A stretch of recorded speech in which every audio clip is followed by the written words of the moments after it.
What lies beneath the holiest city on earth can change the course of empires. A single crack in a stone floor would reveal secrets that had remained hidden for over 1,000 years. Most people think the Crusaders simply conquered Jerusalem and built their kingdom on its streets. The truth waited in the darkness below, in chambers no living soul had entered for centuries. Before we continue, subscribe to the channel if you enjoy these stories. Write in the comments where you're watching from and what time it is. I always find it fascinating to see people from around the world united by one story. This is a story for sleep, so get comfortable, dim your screen brightness, and lower the volume to a comfortable level. Let this story become a bridge to your dreams. Summer heat pressed down on Jerusalem in 1099, just weeks after Crusader forces had breached its walls. Blood still stained the streets where 50,000 souls had perished during the siege. Brother Gerard of the Hospital of St. John walked through rooms that would become his order's new headquarters, a building near the Church of the Holy Sepulchre that had survived the battle mostly intact. The structure dated back centuries, built and rebuilt by different rulers. Gerard ran his hand along ancient stonework, feeling the weight of history in every block. His hospital order had come to Jerusalem to care for Christian pilgrims, but everything had changed when the Crusade succeeded. Now they needed permanent facilities in the city they'd fought so hard to capture. A thin crack ran across the floor in what would become their main storage chamber. Gerard crouched to examine it, his knees protesting after weeks of tending wounded soldiers. The crack looked fresh, probably caused by the siege bombardment. Stone buildings throughout the city showed similar damage from the Muslim defenders' desperate resistance. He marked the floor for repair and moved on to inspect other rooms. The building needed extensive work before it could function as a proper hospital. Windows required new shutters, walls needed plastering, and every room had to be scrubbed clean of the siege's aftermath. Gerard made notes on a wax tablet, calculating costs and labour requirements. 3 days later, workmen arrived to begin repairs. A mason named Pierre examined the crack with professional interest, tapping the stones with his hammer to test their stability. The sound changed near the crack's centre, hollow where it should have been solid. Pierre called for assistance and began carefully removing the damaged stones. The floor section gave way faster than anyone expected. Pierre barely scrambled backward as paving stones dropped into darkness below, taking mortar and debris with them. The crash echoed strangely, suggesting a large space beneath their feet. Gerard rushed to the newly formed hole, holding a torch over the gap. Stairs descended into blackness.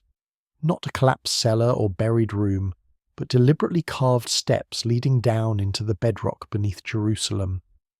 The workmen crossed themselves and backed away, muttering about demons and buried pagans.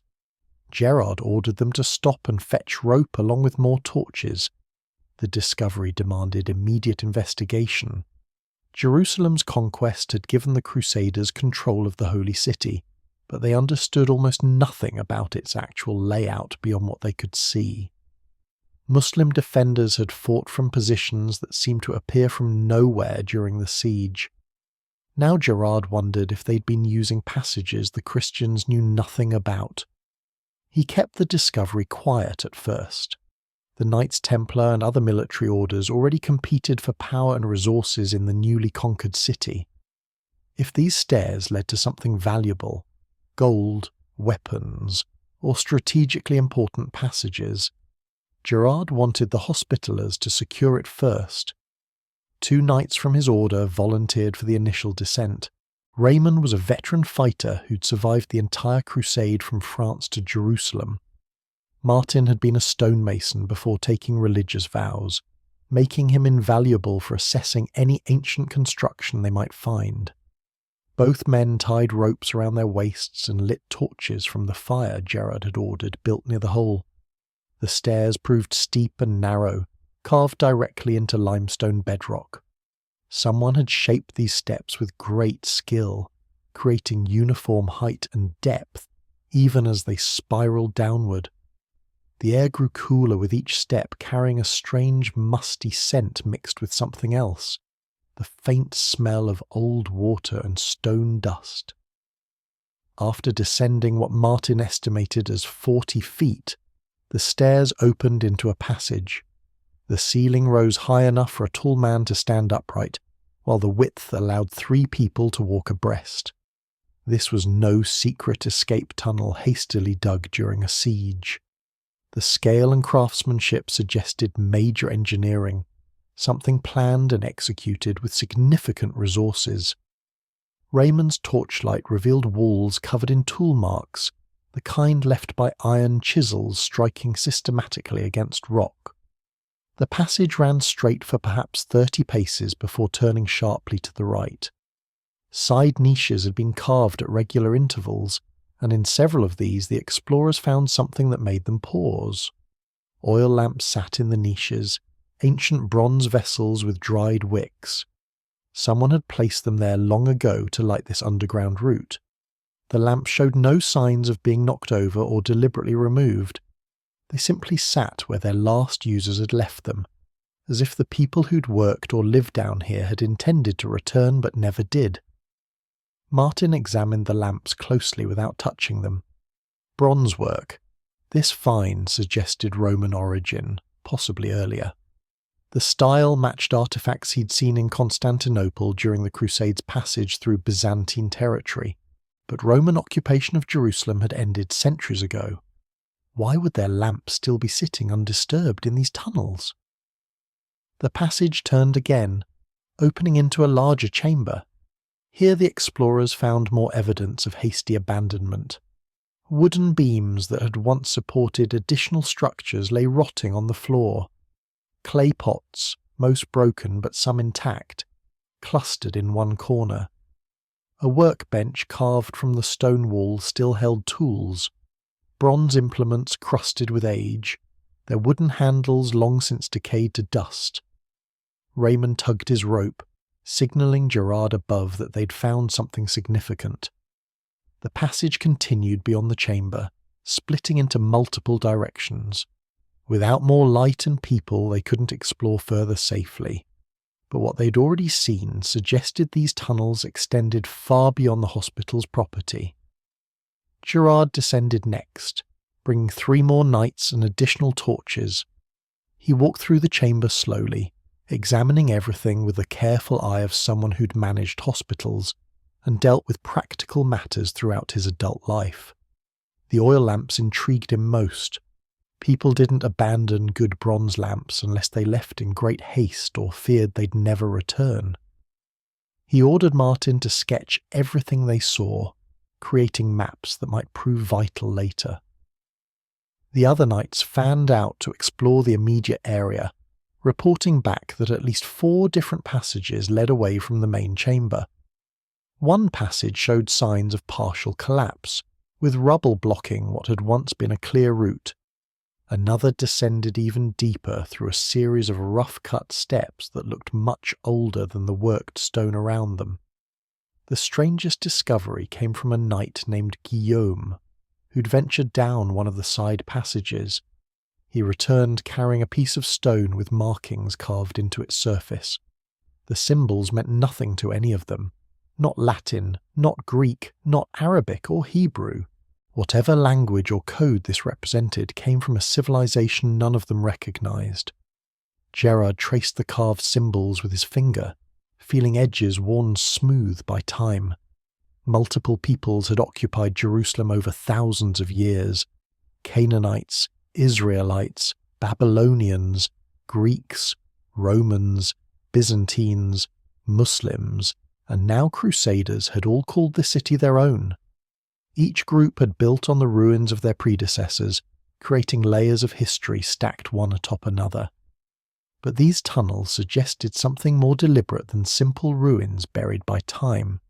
Someone had carved passages through solid rock, creating a network beneath the city itself.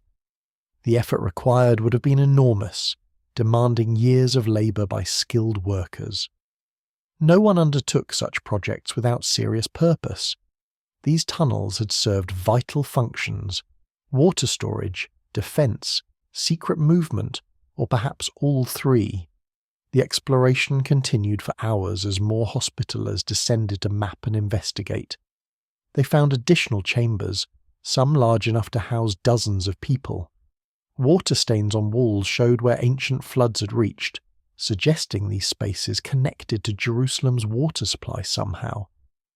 The temperature remained constant regardless of the summer heat above, making these chambers naturally cool and comfortable. One chamber contained carved stone benches arranged around a central area, like a meeting hall or place of worship. Another showed evidence of having been deliberately sealed at some point, with newer masonry blocking an original passage. Someone had wanted to prevent access to whatever lay beyond, but time and shifting earth had cracked their barrier. As Gerard explored deeper, he began to understand the implications of what they'd found. The Hospitallers had stumbled onto infrastructure that could change everything about how they operated in Jerusalem. If these tunnels connected to other parts of the city, and the multiple passages strongly suggested they did, his order could move supplies, people, and information without being seen. They could establish hidden storage for food and medicine, create secure routes for evacuating the sick during attacks, or maintain secret communications with allies. But knowledge this valuable also brought danger. If other Crusader factions learned about the tunnels, they'd demand access or control. Muslim forces still threatened Jerusalem from all sides, and they might already know about some of these passages. The recent siege had shown that defenders possessed intimate knowledge of the city's layout, including positions that had puzzled the attacking Crusaders. Gerard made his decision as he stood in that ancient underground chamber, surrounded by evidence of civilizations that had risen and fallen while leaving their marks in Jerusalem's bedrock. The Hospitallers would keep this discovery secret for now. They'd explore systematically, map everything they found, and establish control over as much of the tunnel network as possible before revealing anything to outsiders. He gathered his knights and gave explicit orders. No one outside their immediate group could know about the tunnels yet. All exploration would happen at night when other Crusaders were less likely to notice unusual activity around the hospital. Guards would be posted to prevent accidental discoveries by curious soldiers or civilians.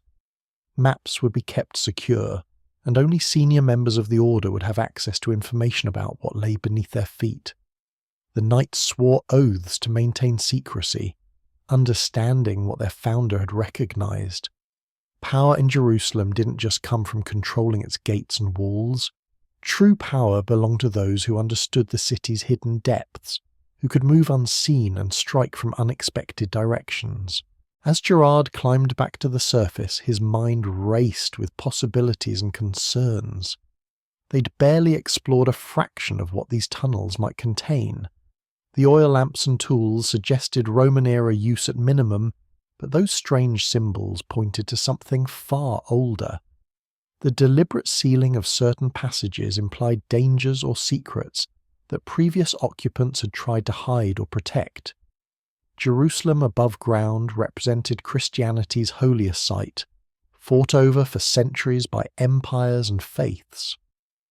But Jerusalem below ground remained terra incognita, a shadow city waiting to reveal its secrets to whoever dared explore its depths. The Hospitallers had been granted an extraordinary opportunity and a potentially deadly burden. Gerard sealed the hole temporarily with wooden planks and posted guards before retiring to his quarters. Sleep came hard that night as questions multiplied in his thoughts. How far did the tunnels extend? Who had carved them originally? What had caused their apparent abandonment? Most urgently, who else knew about their existence? The crack in the floor had opened more than just a passage to ancient chambers. It had revealed a reality that changed everything about Jerusalem's strategic situation. Beneath the city of kings and prophets lay a maze that had witnessed civilizations rise and fall, that had served purposes both sacred and military across millennia.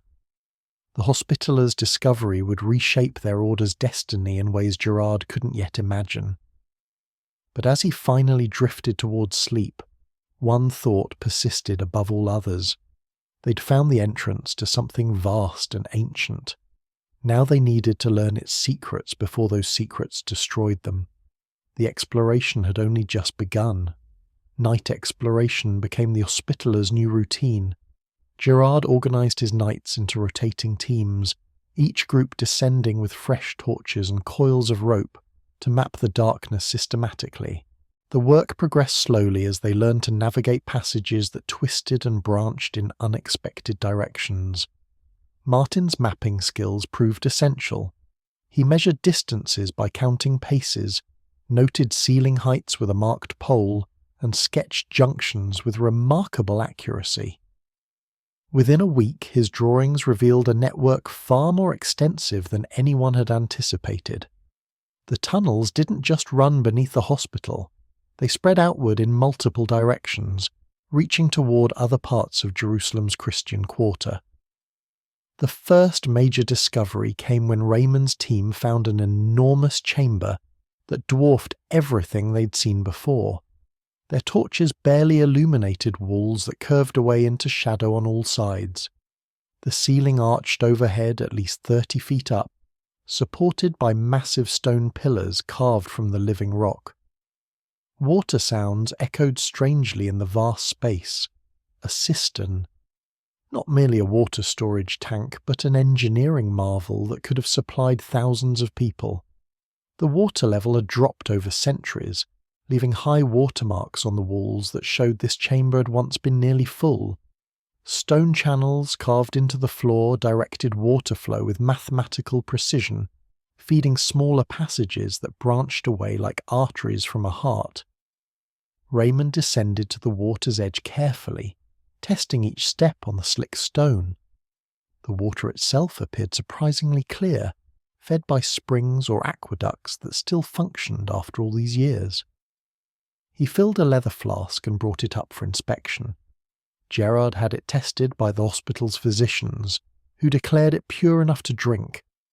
Jerusalem's water supply had always been a critical military concern during sieges. The Hospitallers had just found an independent source that no enemy could easily cut off. More cisterns revealed themselves over the following nights. The Hospitallers counted 6 massive chambers in the first level alone, all interconnected by passages wide enough to move substantial amounts of water. Ancient Roman engineering had created this system, probably during one of their major building campaigns in Jerusalem. The scale suggested imperial resources and military necessity. Only Rome at its height could have mustered the labour and expertise for such construction. Evidence of Roman presence appeared everywhere once the explorers knew what to look for. Latin graffiti covered sections of wall in several passages, carved by soldiers who'd been stationed underground. Most inscriptions gave names and legion numbers, soldiers marking their presence in the depths. Some dated to the 2nd century, others to the 4th. Different generations of Roman troops had guarded and maintained these passages across hundreds of years. Guillaume found a guard post that had been carved into an alcove near one of the main junctions. Stone benches lined the walls, and niches held the remains of oil lamps identical to those they'd discovered earlier. Rust stains on the floor marked where metal weapons or armour had corroded away completely. Small personal items survived: a bronze mirror, gaming pieces carved from bone, and a clay cup with a maker's mark from a workshop in Rome itself. The guard post's location suggested strategic importance. From this position, a small force could monitor or control traffic through 3 different passages simultaneously. Whoever occupied this space commanded critical access to the cisterns and the routes beyond. The Romans had understood that controlling underground Jerusalem meant controlling the city's ability to survive siege. Storage chambers appeared along the main passages, carved spaces where supplies could be kept secure from weather and enemies. Some showed evidence of having held grain. Ancient seeds lay scattered in corners where they'd spilled from long-rotted bags. Others had housed wine or oil, stone-lined pits designed to keep amphorae upright and stable. The Romans had built not just water infrastructure, but an entire underground supply network. Martin discovered something that changed their understanding of the tunnel's purpose. In one of the larger passages, he found a section of wall where the stonework differed from the surrounding rock. This wasn't natural limestone carved into a passage. It was fitted masonry, precisely cut blocks assembled with Roman engineering skill. The wall served no obvious structural purpose since the passage was carved from solid rock. It could only be a door. 3 knights spent hours searching for a mechanism to open the sealed wall. No obvious handle or trigger revealed itself, but careful examination showed the mortar between certain blocks had crumbled more than others. They began carefully removing stones, discovering a void behind the wall. What emerged made them call for Gerard immediately. Another level. The sealed wall had hidden stairs descending even deeper, carved in a different style from the passages they'd been exploring. These steps showed cruder chisel work, suggesting greater age or perhaps different builders. The Romans hadn't created everything in this underground network. They'd expanded and improved something that already existed. Gerard stood at the newly opened entrance, weighing the risks of continued descent. His order had barely mapped the Roman level, and already they'd found enough to occupy their exploration for months. Yet those stairs beckoned with the promise of even greater discoveries. History had buried itself in layers beneath Jerusalem, each civilization building on the forgotten works of its predecessors.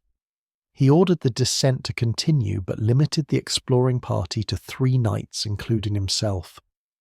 The risk increased with every step deeper into the earth. They'd found no evidence of structural instability yet, but ancient engineering could fail without warning. More concerning were those strange echoes that sometimes drifted up from below, sounds that might be water, wind through hidden passages, or something else entirely. The new stairs spiraled down for what Martin estimated as another 50 feet before opening into a space that defied the torchlight. Their flames seemed to shrink in the vast darkness, revealing glimpses of a chamber that made the Roman cisterns look like modest construction. Carved pillars thick as ancient oak trees rose to support a ceiling lost in shadow. The floor stretched away in all directions, perfectly level despite the immense span. This had never been a cistern. The proportions and layout suggested a quarry, a place where stone had been cut directly from the bedrock for construction above.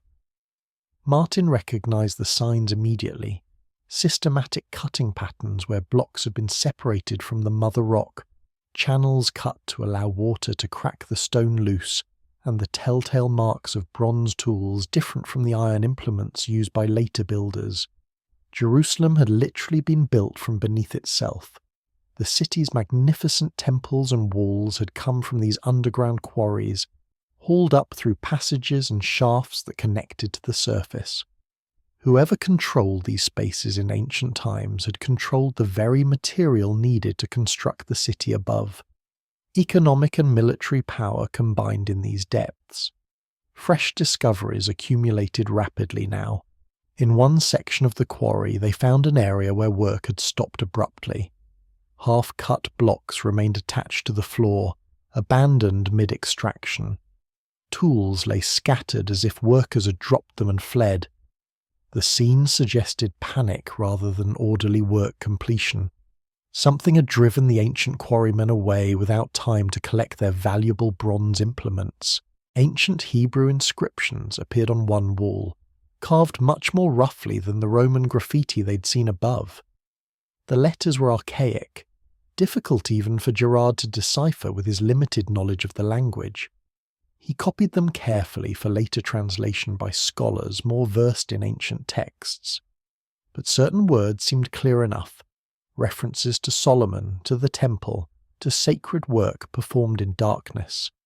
The implications staggered him. If this quarry dated to Solomon's time, they stood in chambers nearly 2,000 years old when Christ walked Jerusalem's streets.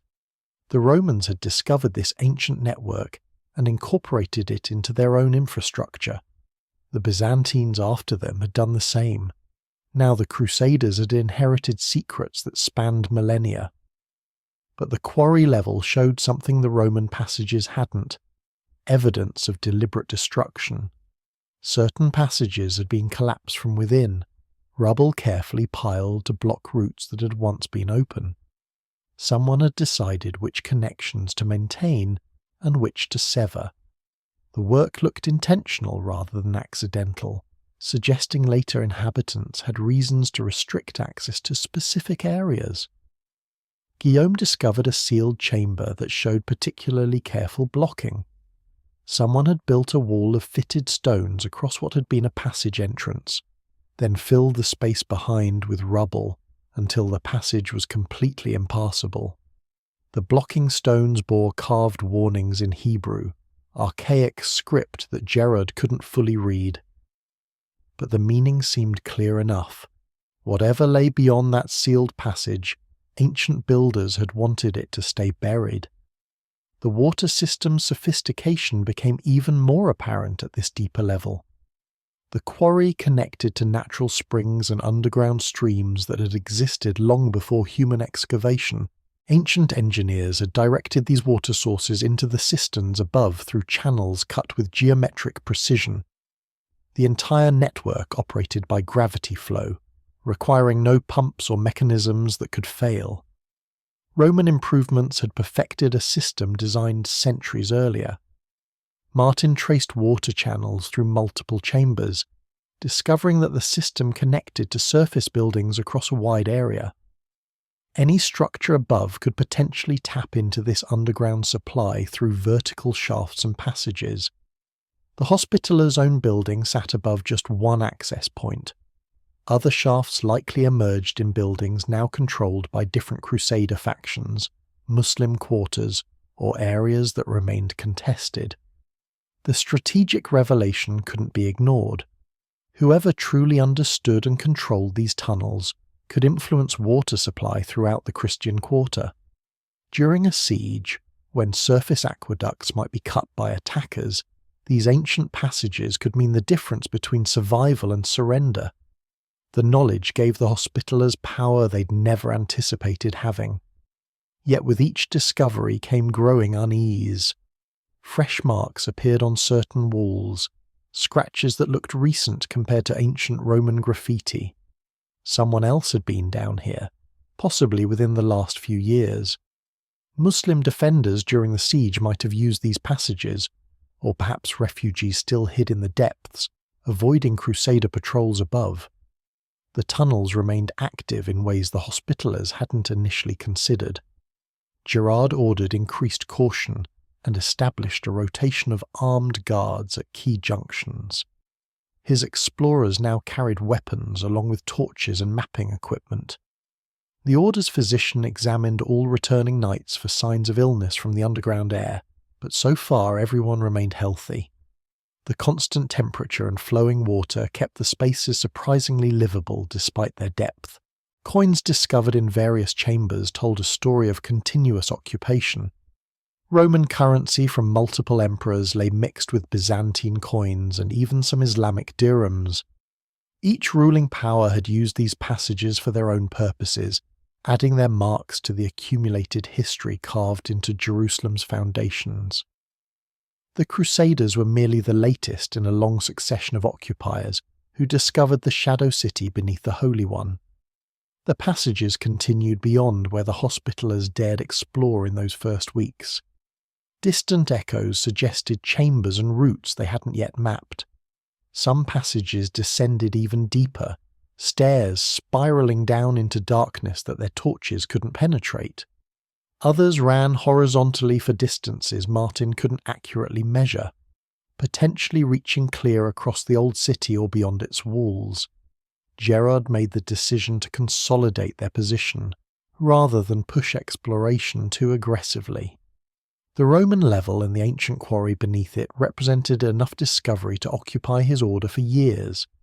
They needed time to properly map what they'd found, establish secure control over key passages, and begin thinking about practical applications for this hidden network. But the stairs leading down to unknown depths called to him every time he descended. Whatever lay in those lower passages predated even Solomon's quarries, reaching back to Jerusalem's earliest foundations. Future exploration would reveal those secrets, but first the Hospitallers needed to master what they'd already discovered. The Shadow City had begun yielding its secrets. Roman engineering merged with far more ancient construction in a network that had served Jerusalem's rulers for over 1,000 years before the Crusade. Now this knowledge belonged to an order dedicated to healing, though Gerard understood it could serve purposes far beyond medicine. Power flowed like water through these ancient passages. The question remained whether the Hospitallers could control it. The narrow passage Martin found on the quarry's eastern edge looked different from everything they'd explored. Chisel marks on the walls showed techniques that predated Roman iron tools, bronze implements leaving distinctive grooves in the limestone.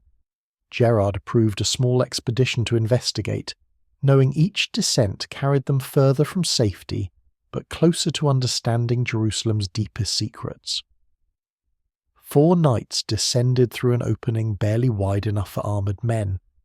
The passage twisted downward at a steep angle, forcing them to brace against walls to prevent sliding on stone worn smooth by countless ancient feet.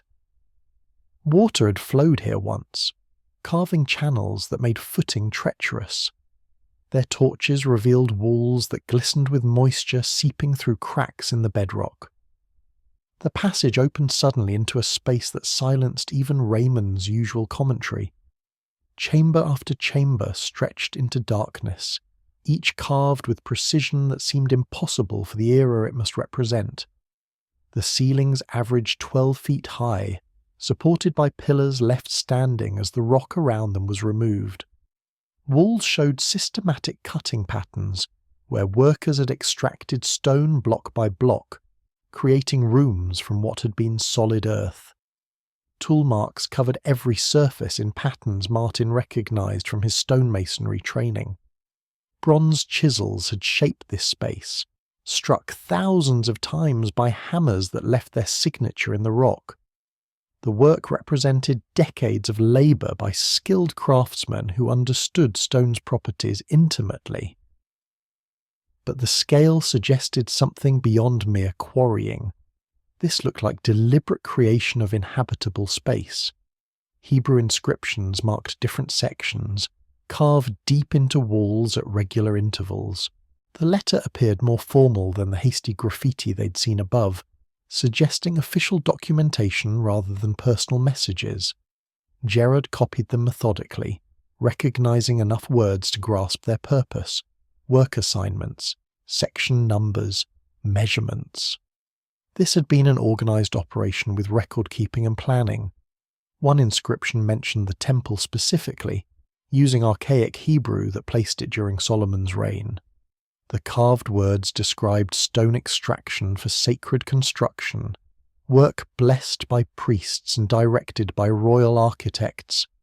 Gerard stood before that inscription feeling history's weight pressing down through centuries.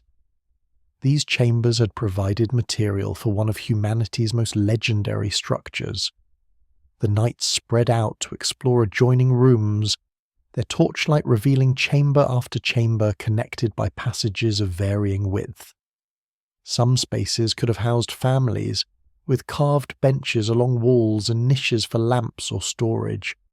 Others appeared designed for specific work: flat floors for tool maintenance, channels for washing stone dust away, and carefully graded slopes for moving heavy blocks. Guillaume discovered what could only be described as an underground neighbourhood. 12 chambers arranged around a central space, each connected by passages that allowed easy movement between them. The layout showed planning beyond simple quarrying efficiency. People had lived here, worked here, perhaps sought refuge here during Jerusalem's many violent periods. Soot stains on ceilings marked where countless oil lamps had burned, lighting daily life in the depths. Evidence of habitation appeared in forms that had survived millennia. Clay vessels lay broken in corners where they'd been dropped or abandoned. Stone grinding tools for preparing grain still sat in niches carved specifically to hold them. One chamber contained what appeared to be a small shrine, a carved alcove facing toward where the temple would have stood above, decorated with symbols that predated later Jewish artistic traditions. The air quality remained surprisingly good despite the depth. Martin traced air currents with a dampened cloth, discovering systematic ventilation through narrow shafts that rose toward the surface. Ancient engineers had understood the necessity of fresh air circulation for underground spaces, designing passages that created natural flow through temperature differences. The system still functioned after thousands of years, but certain chambers told darker stories. One large room showed signs of hasty abandonment identical to what they'd found in the upper quarry. Tools lay scattered, work left incomplete, and most tellingly, a bronze chisel embedded in a half-cut stone, as if the worker had dropped it mid-strike. The scene preserved a moment of sudden emergency, frozen in stone for future discoverers. Raymond found sealed passages that made the Roman blockages above look amateurish. Massive stones had been fitted with such precision that not even a knife blade could slip between them.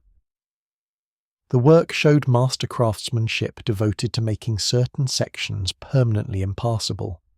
Ancient builders had possessed reasons to close these routes, investing enormous effort to ensure they stayed closed. One sealed passage showed particularly elaborate blocking.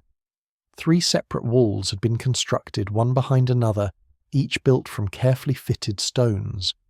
Behind the walls, rubble filled the passage completely, making reopening nearly impossible without demolishing the entire blockage. Hebrew warnings covered the outer wall, carved deeply enough to remain legible. Gerard recognized words for danger and sacred prohibition, warnings to leave what lay beyond undisturbed. The prohibition tempted rather than deterred. What had ancient builders feared or protected so carefully? The Hospitallers possessed tools and determination that could breach these ancient seals if Gerard ordered it. But wisdom suggested caution. People who'd carved these vast chambers understood stone and construction far better than anything the Crusaders had achieved. If they'd sealed passages this thoroughly, perhaps they'd had good reason. Martin's mapping revealed patterns that changed their understanding of Jerusalem's geography. The chambers didn't cluster randomly, but followed a grid layout, streets and squares carved underground to mirror the city above. Each intersection bore markings that suggested a coordinated system, possibly designating different tribal territories or work areas. This wasn't just quarrying, it was urban planning on a massive scale. The sophistication exceeded anything Gerard had expected from Solomon's era. Historical texts described the temple's construction as a wonder, but they'd imagined surface building projects. No one had conceived of an entire shadow city carved beneath Jerusalem, infrastructure created before the famous structures above ground. The temple had required foundation stones weighing tons, blocks that needed to be perfectly shaped. This underground network had provided both the stone and the workspace for that legendary construction. Fresh discoveries emerged in every chamber. Ancient lamps far more elaborate than Roman versions sat in niches, their bronze work showing artistry that would have impressed Constantinople's finest craftsmen. Some lamps bore makers' marks, stamps identifying workshops that had ceased to exist before Rome was founded. The economic organization required to produce such items at scale suggested a sophisticated society with specialized trades and quality standards. One chamber yielded the most significant find yet. Clay tablets lay scattered across a stone shelf, protected from moisture by the shelf's slight elevation. Most had crumbled to fragments, but 3 remained partially intact. The script resembled ancient Hebrew, but showed variations that suggested even earlier origins. Gerard recognized words related to construction, measurements, and what might be dates or record numbers. These could be administrative records from the temple construction itself. He ordered the intact tablets wrapped carefully and brought to the surface for scholarly examination. Christian priests in Jerusalem included men educated in ancient languages who might decipher more than his limited knowledge allowed. The tablets could provide evidence linking these chambers definitively to Solomon's reign, proof that would astonish scholars throughout Christendom. The historical implications competed with strategic concerns for Gerard's attention.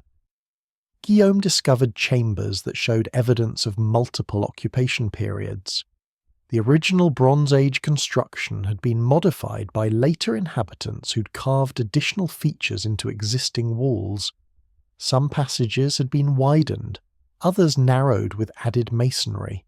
Drainage channels had been redirected to serve different purposes.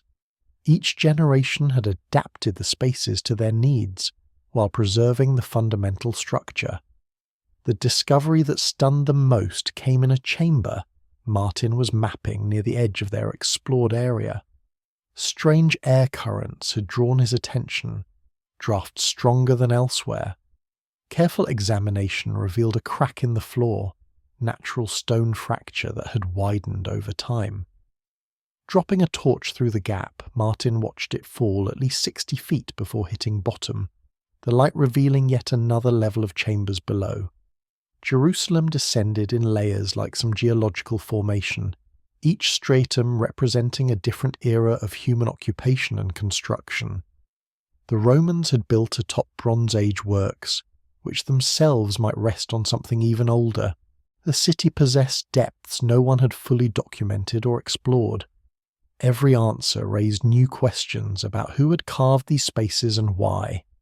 The sealed passages took on new significance with this revelation. Perhaps ancient builders hadn't sealed them to hide treasure or forbidden knowledge. Maybe they'd blocked routes to prevent access to lower levels deemed too dangerous or unstable.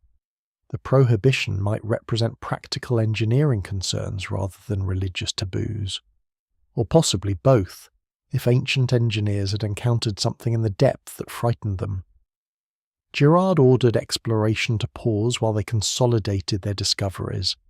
The knights had descended 3 distinct levels now, each separated by roughly 50 feet of vertical distance. Roman infrastructure topped Bronze Age quarrying, which itself seemed to overlay natural caves modified by even earlier inhabitants. The complexity exceeded their ability to safely map without better equipment and more personnel. But the air currents from below called to him like voices from the past. Whatever lay in those deepest accessible chambers predated reliable historical records. Jerusalem's foundations reached back to prehistory, and the Hospitallers stood at the threshold of discoveries that could rewrite understanding of the city's origins. The temptation to continue descent battled against responsibility for his knight's safety. Night after night, exploration teams returned with new finds. A chamber containing hundreds of stone vessels, carved from single blocks and left in organized rows. A passage lined with what appeared to be ancient frescoes, though so degraded only hints of colour remained. A room with a stone basin large enough for ritual bathing, fed by springs that still flowed after millennia. Each discovery added depth to their understanding while expanding the mystery. The economic implications grew clearer with continued exploration. Whoever controlled these chambers had controlled Jerusalem's water, stone supply, and potentially food storage for centuries. Surface rulers might hold the walls and gates, but true power resided with those who commanded the infrastructure beneath. Roman soldiers had guarded key junctions for good reason. This network represented strategic assets that could determine siege outcomes. Gerard's decision to maintain secrecy from other Crusader factions grew more justified daily. The Templars would have claimed these discoveries by military right, while other orders would have demanded shared access. But the Hospitallers had found the entrance, mapped the passages at risk to their own knights, and earned exclusive knowledge through their efforts. Jerusalem above belonged to all Crusaders, but Jerusalem below might serve the order that understood it best. The Hebrew inscriptions demanded proper translation. Gerard selected 3 tablets and several carefully copied wall inscriptions to show trusted scholars, claiming they'd been found during building renovations without mentioning the tunnels. The scholars' excitement at examining authentic records from Solomon's era provided cover for bringing them more samples over subsequent weeks. Translations confirmed what Gerard suspected. These chambers had supplied stone for the first temple's construction. But the scholars also found puzzling references. Some inscriptions mentioned guardians of the deep places and those who watch below. Other texts warned against disturbing the foundations of the world or entering areas where the Ancient Ones sleep. The language suggested mythology or religious prohibition, but its prevalence across multiple inscriptions implied serious concern among the original builders. Strange echoes continued rising from passages that descended deeper. Sometimes they sounded like wind through distant chambers. Other times they resembled falling water or shifting stone. Once, Raymond swore he heard something that sounded like voices, though he couldn't determine direction or distance. The acoustics in the tunnels played tricks, carrying sounds in unexpected ways and distorting their source. The Hospitallers established permanent guard posts at key passages, rotating knights through underground duty alongside their surface responsibilities.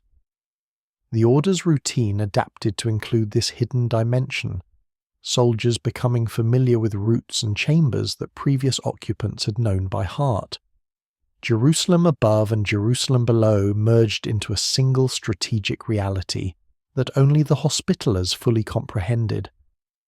Gerard stood in the deepest chamber they'd yet reached, torch held high to illuminate walls carved by people dead for thousands of years. The weight of history pressed down through uncounted tons of rock and earth, through the streets where Christ had walked, through Roman forums and Byzantine churches, through layers of human achievement and suffering stacked one atop another. Beneath it all lay these foundational spaces where Jerusalem's story had truly begun. The depths held more secrets still. Passages descended further. Air currents suggested chambers beyond their current reach.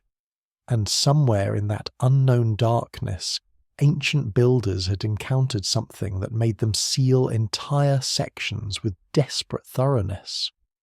The Hospitallers would discover those secrets eventually, but first they needed to master what they'd already found. Time and darkness could wait. They'd already waited millennia. Martin's latest map showed a pattern that made Gerard's blood run cold.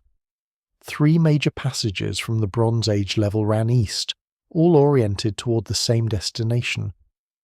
The Temple Mount lay in that direction, currently crowned by the Dome of the Rock, Islam's 3rd holiest site. Muslim authorities guarded it with fanatical devotion since the Crusader conquest had barely touched that section of the city. The implications couldn't be ignored. Ancient tunnels might run directly beneath the mount, potentially even under the sacred Muslim shrine. Discovery of such connections could ignite violence that would make the recent siege look merciful. Yet the passages existed regardless of political consequences, and someone needed to know where they led. Gerard selected his most trusted knights for eastward exploration.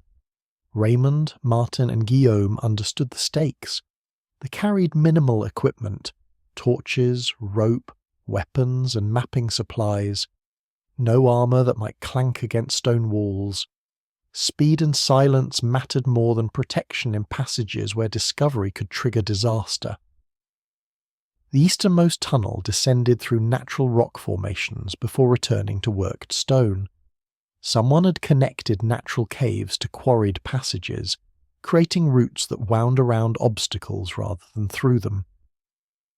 The construction showed practical compromise between ease of excavation and directional necessity.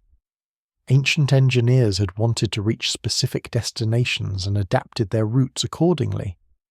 Fresh air flowed through the passage stronger than anywhere else they'd explored.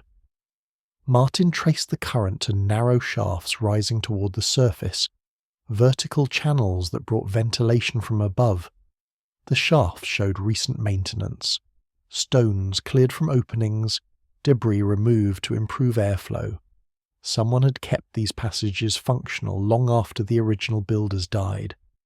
The tunnel widened into a chamber that stopped the knights in their tracks. Weapons covered one wall in organized racks carved into the rock. Bronze swords, spearheads, arrow points, and daggers filled every niche. Rust had claimed most iron implements, but bronze endured, leaving dozens of intact weapons from an era when Rome ruled Jerusalem. This wasn't a forgotten storage room, it was an arsenal. Hebrew inscriptions covered the opposite wall, carved in desperate haste rather than formal documentation. Raymond recognized individual names among the text, people identifying themselves for posterity. The messages spoke of resistance, of fighting against overwhelming odds, of refusal to surrender sacred ground. These had been written by men who knew they faced death. Gerard understood immediately. The Zealots, Jewish resistance fighters who defied Rome during the siege of 70 CE when Titus had destroyed the Second Temple. History recorded their desperate last stands throughout Jerusalem, but no one had documented underground refuges where fighters had staged their final resistance. The Hospitallers stood in a war room from that ancient conflict. More chambers revealed themselves along the passage, living quarters where families had sheltered during the siege, carved spaces now empty except for broken pottery and scattered personal items. A room that had served as a hospital, stone benches arranged for treating wounded, with channels cut in the floor for washing away blood. The Zealots had created an entire underground fortress, while Romans besieged the city above. Messages carved into walls grew more desperate in chambers further east. Inscriptions recorded dwindling food supplies, failing water sources, and growing casualties. But they also described successful raids against Roman positions, supplies captured, and victories won through tunnels the enemy didn't know existed. The resistance had used these passages for guerrilla warfare that frustrated Roman commanders for months. Guillaume discovered the signalling system in a chamber with a shaft rising vertically toward the surface. Bronze mirrors sat in carefully carved niches around the shaft's base, positioned to catch and redirect light. During daylight, someone above could lower a mirror down the shaft, and operators below could use the reflected light to communicate with distant chambers.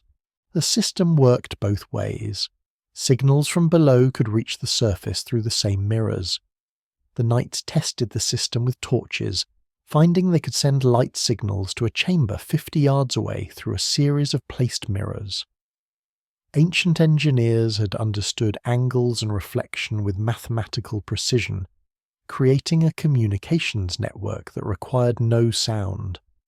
Zealot fighters could have coordinated attacks across the city using light signals invisible to Roman patrols above. But fresh oil stains marked the mirror niches. Recent oil, not ancient residue. Someone had used this signalling system within the last year, possibly during the Crusader siege.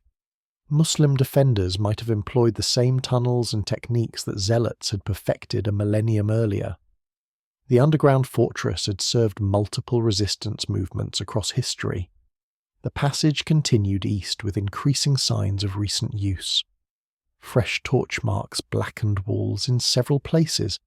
Stones had been moved to clear partial collapses, work that showed recent effort rather than ancient maintenance.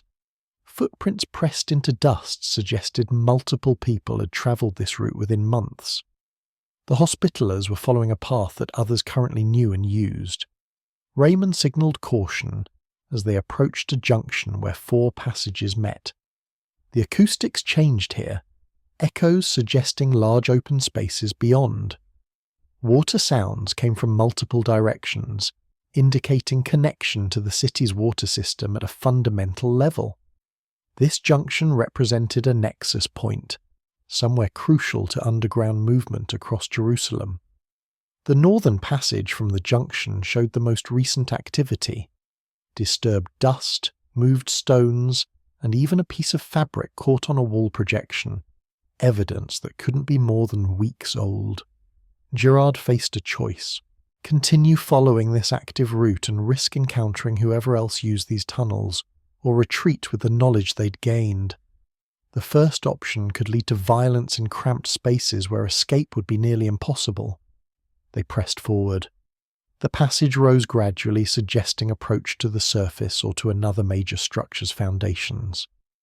Bronze Age construction gave way to even older stonework, blocks fitted with techniques the knights couldn't identify. The walls showed chisel marks from tools and methods that predated anything in their experience. Whoever had first carved these passages possessed knowledge lost to later civilizations. The passage opened into a chamber that defied belief. Massive pillars supported a ceiling 40 feet overhead, each pillar carved from solid bedrock and decorated with symbols none of them recognized. The space could have held hundreds of people, and the echoes suggested it connected to even larger chambers beyond. They'd reached something foundational to Jerusalem's earliest construction, spaces carved when the city was young. Hebrew inscriptions appeared again, but in a form so archaic, even Gerard's limited knowledge couldn't decipher them. The letter shapes resembled what he'd seen in the oldest biblical texts, script from before the Babylonian exile.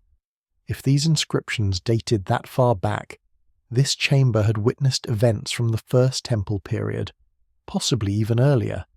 Sacred ground in the truest sense, earth that prophets and kings had walked.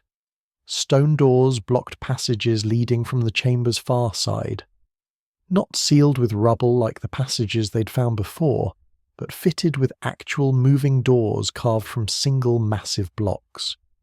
Bronze hinges, green with age but still functional, suggested these doors had been designed to open and close. Someone had wanted controllable access rather than permanent sealing. The doors stood closed but not locked, as if waiting for someone who knew their operation. Guillaume examined the doors closely, finding carved handprints at shoulder height. The stone had been worn smooth where countless hands had pushed over centuries. These doors had seen regular use, not occasional access. The wear pattern suggested a route that multiple generations had travelled, possibly as part of religious observance or administrative necessity. The doors opened inward with surprising ease when pushed, balanced perfectly despite their massive weight. Beyond lay a passage that could only lead one place. The floor sloped upward at a steady grade, rising toward the Temple Mount's elevation.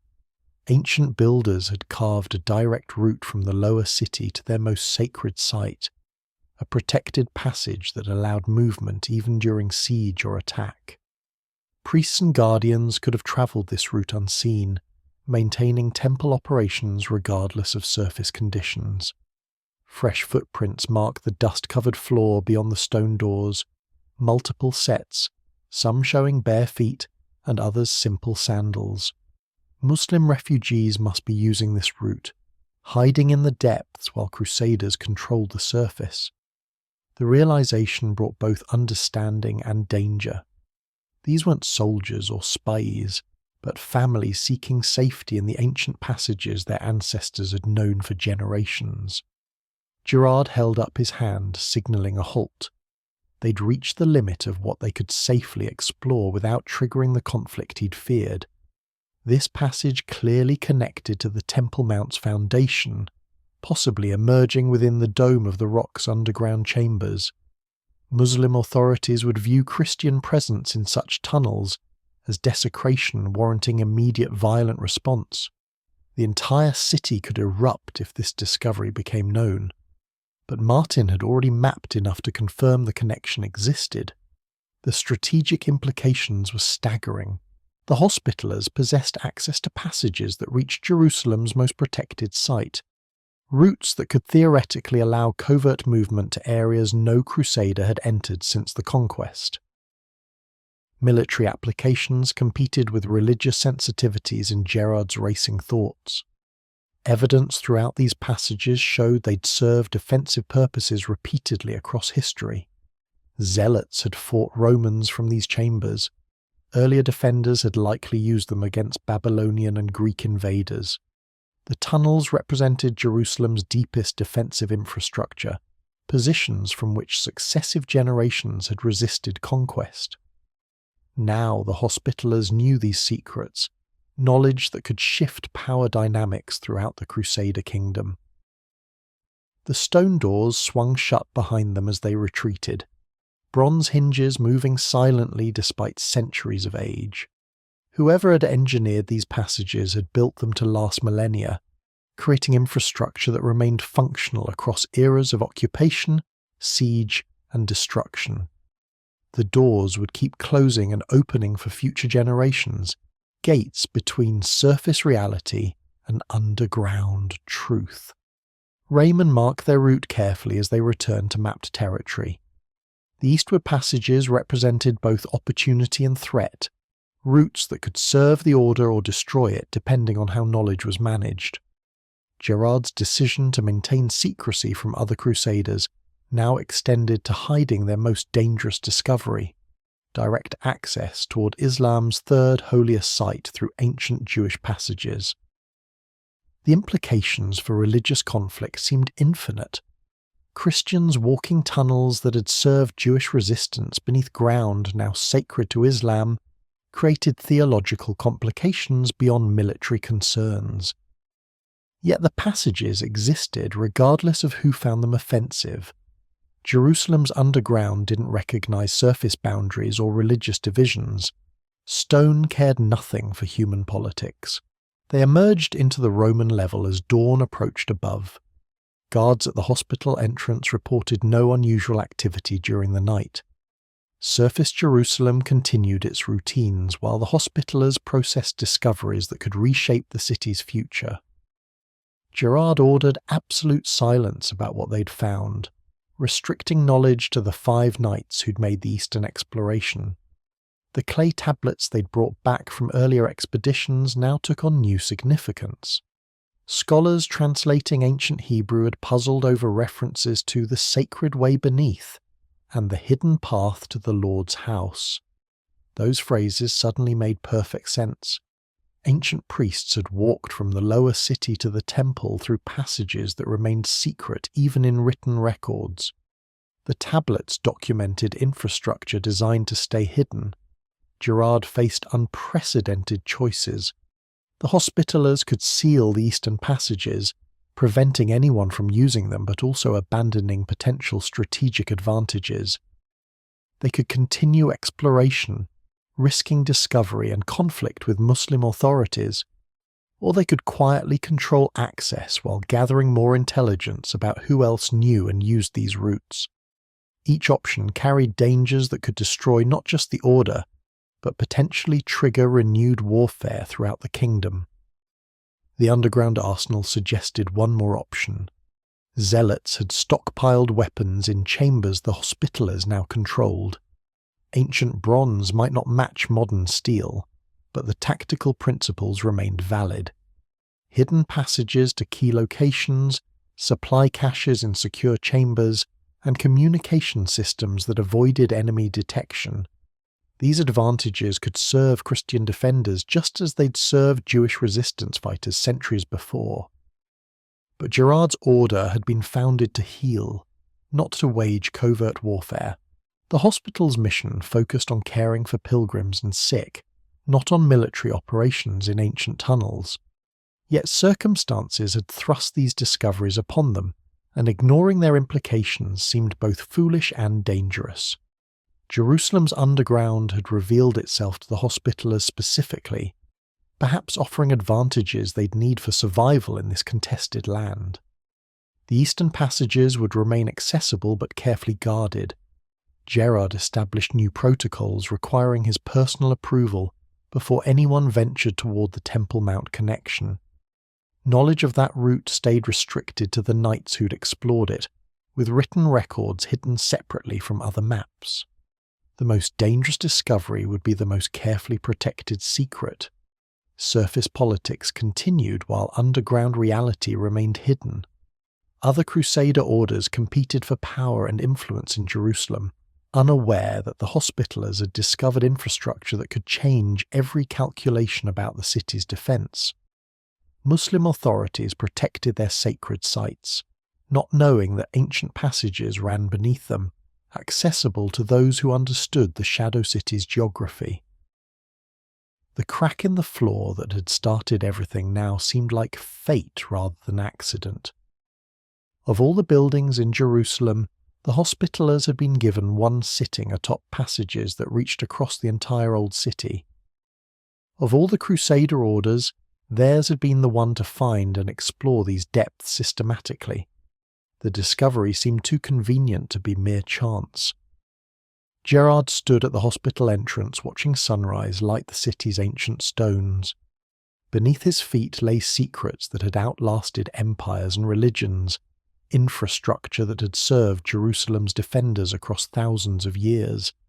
The Hospitallers now joined that succession, guardians of passages they hadn't built but had inherited through conquest and discovery.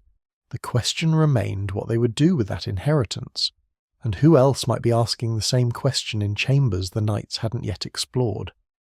The western passages had received less attention during initial exploration. Gerard assigned 2 knights to map that section systematically, expecting nothing more significant than additional Roman infrastructure. What they discovered transformed understanding of how Jerusalem's Christians had survived centuries of persecution. A narrow side passage branched from the main Roman cistern level, descending at an unusual angle. The entrance had been partially concealed by a rockfall that looked natural, but proved deliberate upon closer examination. Someone had piled stones to hide the passage opening while leaving it accessible to those who knew where to look. The concealment showed skill rather than haste. Beyond the hidden entrance lay chambers that took the knight's breath away. Frescoes covered every wall, preserved by the underground environment's stable temperature and darkness. Byzantine artistic mastery revealed itself in images of saints, biblical scenes, and theological symbolism rendered with colours that remained vibrant after centuries. The painting showed techniques matching Constantinople's finest churches, transplanted to secret chambers beneath Jerusalem. The largest chamber served as a hidden chapel. A stone altar stood against the eastern wall, positioned so worshippers faced toward the rising sun even underground. Carved crosses decorated the space above the altar, while the surrounding walls depicted Christ's life from nativity through resurrection. The artwork's sophistication suggested wealthy patronage, people with resources choosing to worship in darkness rather than risk surface persecution. Guillaume found the baptismal pool in an adjacent chamber. Water still filled the carved stone basin, fed by springs that had flowed since before Christianity existed. Steps descended into the pool from both sides, allowing the ancient ritual of full immersion baptism. Symbols carved around the pool's edge combined Christian fish and crosses with older Jewish imagery, suggesting these spaces had served multiple faiths across generations. Living quarters surrounded the chapel complex.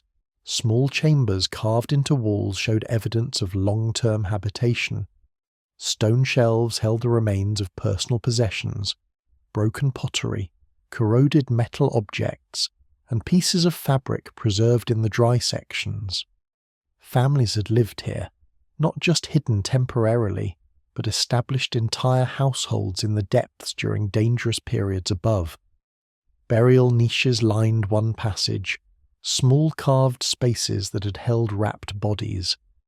Most remained empty now. The dead either moved to surface cemeteries when persecution ended, or lost to time's slow decay. But a few niches still contained bones, the remains of people who died underground and been laid to rest in sanctified darkness. Inscriptions in Greek named the deceased and recorded dates spanning 3 centuries of Byzantine rule. Martin discovered the document cache in a sealed alcove behind a removable stone panel. Clay jars line the space, their wax seals intact despite centuries of storage. The jars contained scrolls protected from moisture and decay, ancient parchment that cracked at the slightest touch. Gerard ordered extreme care in handling these precious texts, recognizing their potential historical value.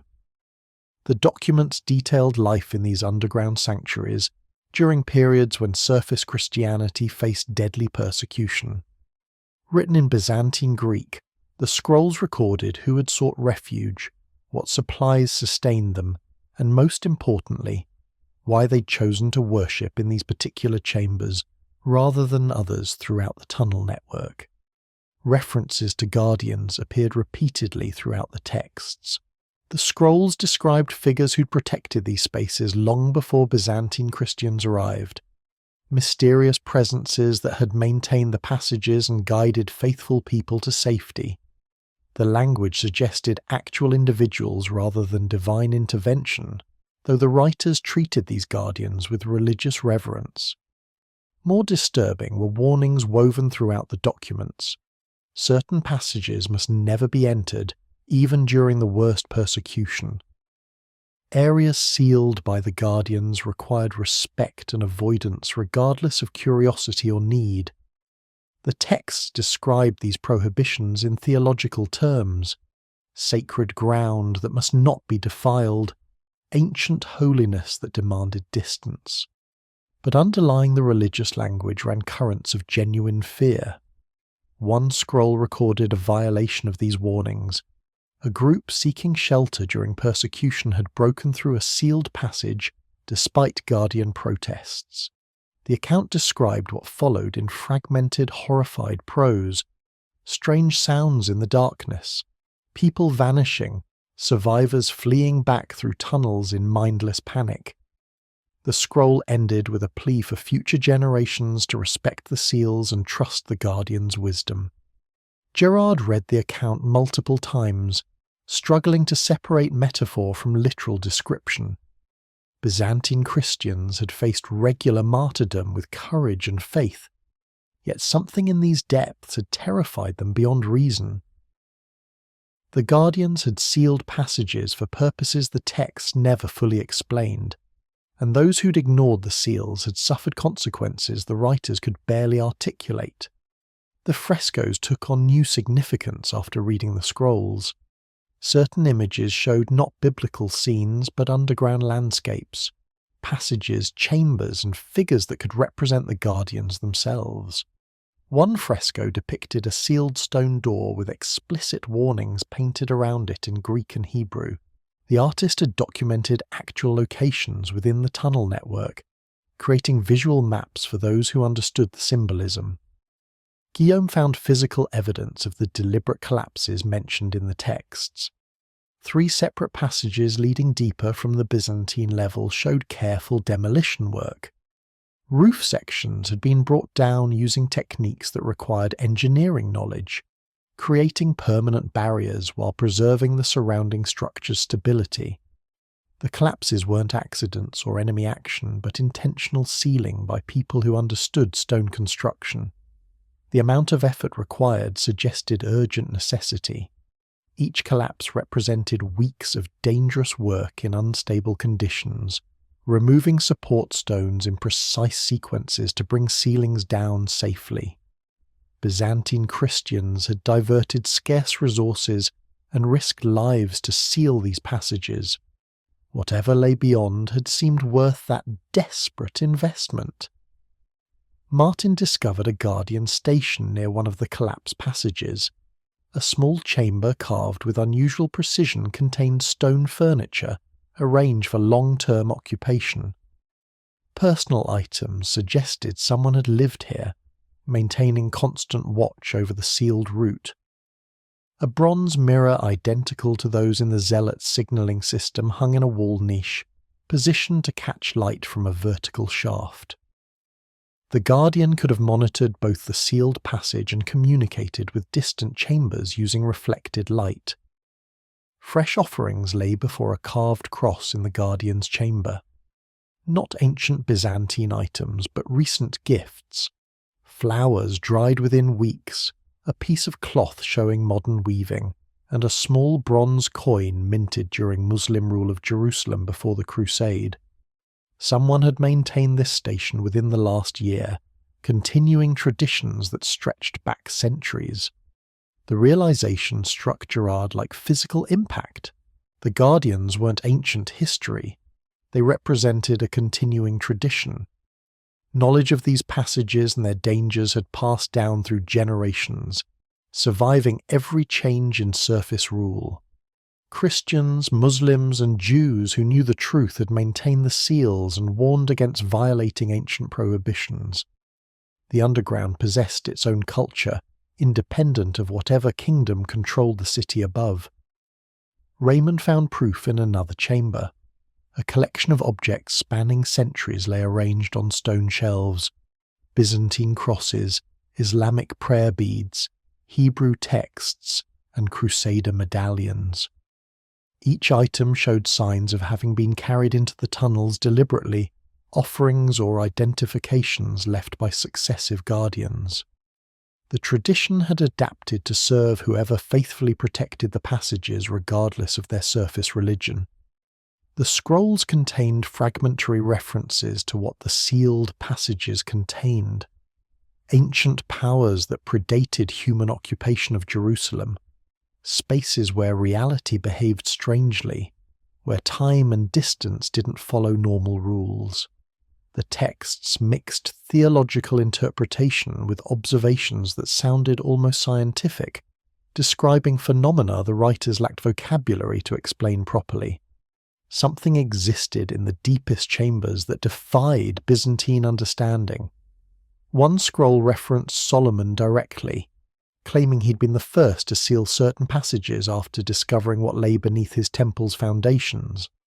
The text suggested Jerusalem had been chosen as a holy site, partly because of what already existed underground, sacred or terrible energies that required management and containment.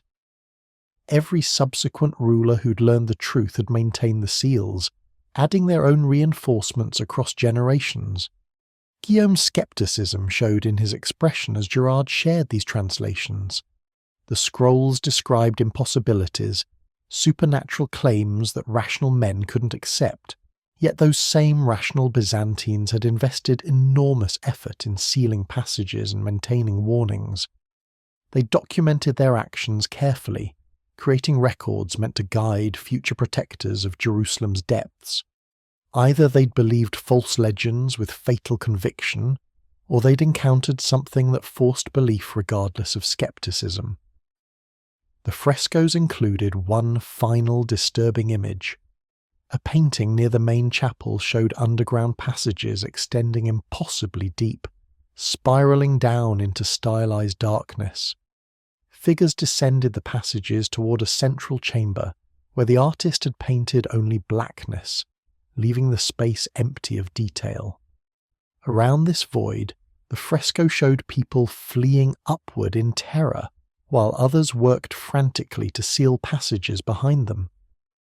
Martin measured the chapel's location against his accumulated maps, discovering something that changed their understanding of the tunnel network's layout.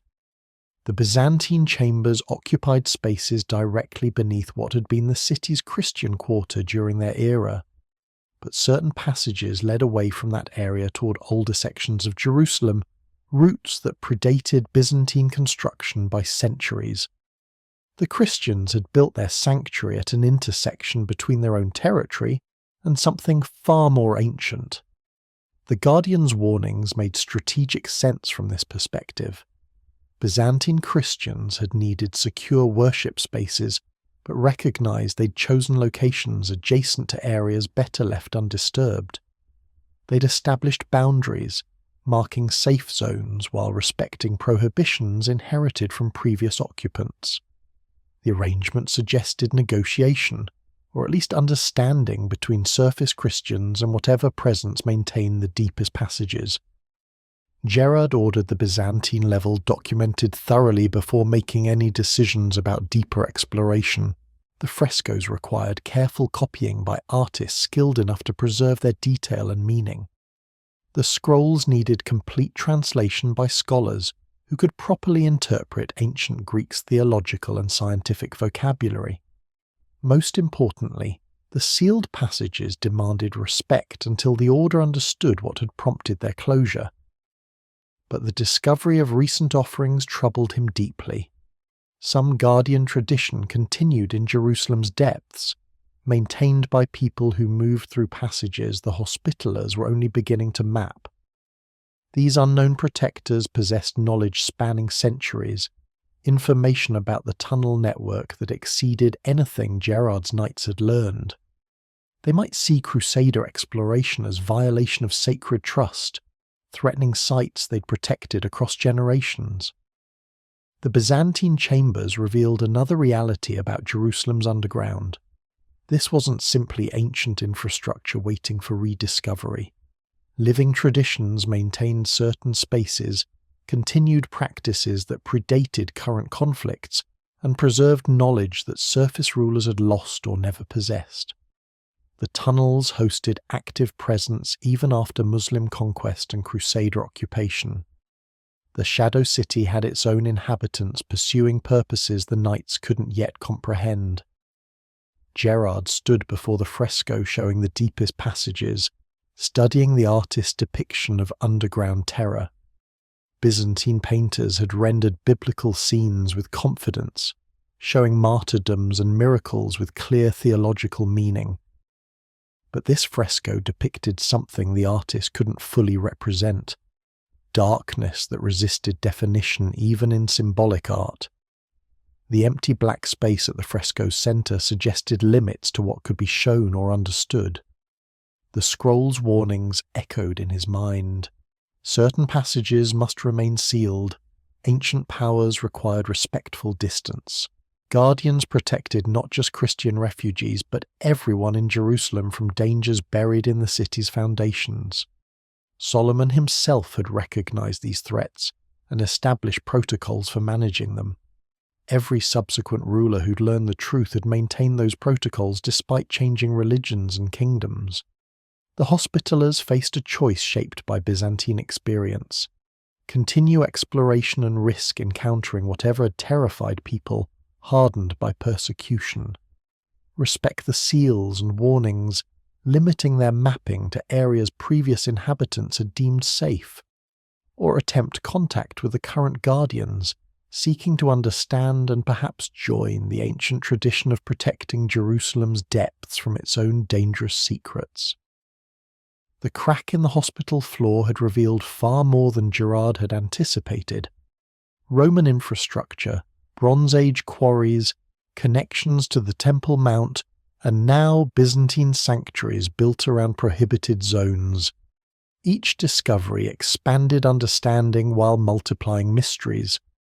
The tunnels descended into history and myth simultaneously, where fact and legend merged in darkness that had witnessed Jerusalem's entire story. Fresh flowers in the Guardian's chamber proved someone walked these passages regularly. The Hospitallers weren't alone in the depths. The question remained whether those others would prove allies or enemies when the inevitable meeting occurred. Byzantine texts suggested the Guardian served purposes beyond any surface faction's politics, protecting sites that mattered more than kingdoms or crusades. Gerard ordered the Byzantine level sealed from general access. Only senior knights with explicit permission could enter these chambers.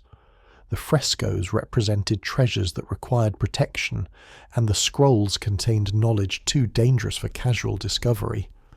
More importantly, the sealed passages demanded respect until proper understanding emerged. Whatever had frightened Byzantine Christians merited serious caution from Crusader knights. The Guardian tradition intrigued him most. People maintaining ancient prohibitions across centuries, serving purposes that transcended their own religions, protecting something in Jerusalem's foundations that every informed ruler had feared. This suggested threats more fundamental than military or political concerns, dangers rooted in the city's deepest nature. The Shadow City held secrets that churches and kingdoms both feared and needed. The Hospitallers had discovered that truth. Now they had to decide what to do with knowledge that had destroyed those who'd misused it and elevated those who'd respected its power. Darkness below held more than stone and water. History and mystery merged in passages that had served sacred purposes since before recorded time. The Byzantines had understood this. The Guardians maintained it. The Hospitallers were only beginning to comprehend what they'd found, and what had found them. Gerard's decision came after 3 weeks of studying Byzantine warnings and mapping accessible areas. The sealed passages represented the only routes descending to Jerusalem's lowest levels, and ignorance posed greater danger than knowledge. His order needed to understand what lay beneath their feet, regardless of ancient prohibitions meant for different times and purposes. Raymond led the breaching team with 4 knights selected for both courage and discretion. They carried tools for careful demolition, alongside mapping equipment, and enough torches to illuminate hours of exploration. The Byzantine collapse they'd chosen showed the least structural complexity, offering the best chance of safe passage through deliberately destroyed sections. The work proceeded slowly over 2 nights. Removing rubble required extracting each stone individually to prevent triggering further collapse. Ancient builders had dropped the ceiling with precision that made reopening dangerous without matching expertise. Martin supervised every stone's removal, checking ceiling stability constantly as they carved a passage through the deliberate destruction. Fresh air flowed through the gap they created, carrying scents that didn't belong in the stale underground. Something mineral and sharp, like metal exposed to moisture for millennia. The smell intensified as they cleared the final stones blocking passage, suggesting large chambers beyond where air had circulated undisturbed for centuries. Whatever lay past the Byzantine seal had remained isolated since their ancestors closed this route. The passage beyond the breach showed construction that predated everything they'd found above. Tool marks on walls came from implements the knights couldn't identify, not bronze or iron, but something that had cut stone with unusual patterns. The ceiling height varied dramatically, sometimes forcing them to crouch and elsewhere rising to permit standing upright. Whoever had carved this section had followed natural rock formations rather than imposing geometric order. Strange symbols covered the walls at irregular intervals, not Hebrew, Greek, Latin or Arabic, but markings that resembled no written language any of them recognized. Some looked almost pictographic, simple images of circles, spirals and angular patterns. Others showed greater complexity, arrangements that suggested meaning without revealing it. The symbols appeared carved rather than painted, worked into the stone with tools that had left marks fundamentally different from later construction. Guillaume discovered the first chamber that stopped their advance temporarily. Bronze Age pottery lay scattered across the floor in fragments so delicate they crumbled at the slightest touch. The pieces showed craftsmanship from an era when Jerusalem was young, simple vessels decorated with geometric patterns predating written history. Someone had lived or worked here when humans had barely begun recording their own stories. Tool fragments surrounded a work area where stone had been shaped for purposes no longer clear. The implements showed metal alloys the knights didn't recognize, bronze mixed with something that gave it unusual colouring. Several pieces bore marks suggesting they'd been deliberately broken, snapped at their strongest points rather than worn through use. Destruction rather than abandonment had ended work in this chamber. The passage descended through sections showing multiple construction phases. Earliest chambers featured rough-hewn walls where workers had followed natural cave formations. Later additions showed more systematic carving, suggesting growing expertise or changing purposes. But even the most refined sections demonstrated techniques that differed from everything in the upper levels, methods lost to history before Rome existed. Martin's measurements revealed unsettling patterns. The passages didn't connect logically to anything above, running at angles that seemed random until he plotted them on his map. Then a structure emerged. These routes followed natural fissures in the bedrock, following water seepage and geological weakness rather than human planning. Whoever had first carved these spaces had worked with the stone's nature rather than forcing artificial order upon it. Air currents grew stronger as they descended, suggesting connections to surface or to large chambers where temperature differences created circulation. But the air itself felt wrong somehow, heavy in ways that had nothing to do with depth or humidity.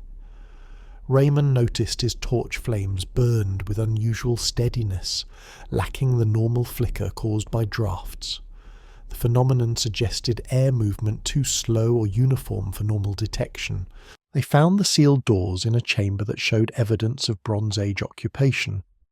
Massive stone barriers blocked 3 separate passages leading from the chamber's far end, each door carved from single blocks weighing tons.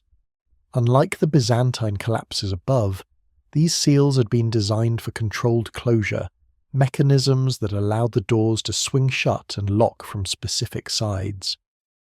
The locking mechanisms fascinated Martin. Bronze pins thicker than a man's arm had been driven through holes in the door frames, preventing the massive stone blocks from opening regardless of force applied. But the pins had been inserted from the passage side the explorers now occupied, meaning whoever had sealed these doors had locked them from outside looking in. They'd sealed something away rather than securing themselves behind barriers. Worse were the scratch marks. Deep gouges covered the passage-facing sides of all 3 doors, marks made by metal tools scraping desperately at stone. The gouges showed frantic work, people attacking solid rock with whatever implements they possessed. Some scratches reached as high as a tall man could reach, others clustered at floor level where someone had clawed at stone from a prone position. Skeletons lay pressed against the sealed doors, not buried respectfully but collapsed where they died, bones still positioned as if the people had been pushing against stone barriers when death took them. Guillaume counted remains from at least 12 individuals distributed among the 3 doorways, some showing signs of having died violently, rather than from starvation or thirst. The skeletons told horrifying stories through their final positions. Several showed defensive wounds, broken bones suggesting they'd fought each other in the darkness before the doors. Others clutched bronze tools still gripped in skeletal fingers, implements worn down from futile attempts to breach solid stone. One skeleton lay curled in a position suggesting death came while sleeping, while another sprawled as if running toward the door before collapsing mid-stride. Bronze artifacts scattered among the bones suggested these people had possessed resources and status. Jewellery, weapons, and tools of remarkable quality lay where they'd fallen, valuables abandoned as their owners focused desperately on escaping through sealed passages.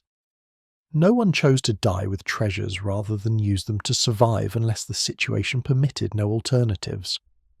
Gerard examined the doors themselves, finding symbols carved into their surfaces that matched the strange markings on earlier walls. But here the symbols appeared more deliberately arranged, almost like warnings or instructions. The patterns surrounding the door frames showed careful planning, messages meant to communicate something crucial to those who could interpret them. The sealed doors locked people in, not out.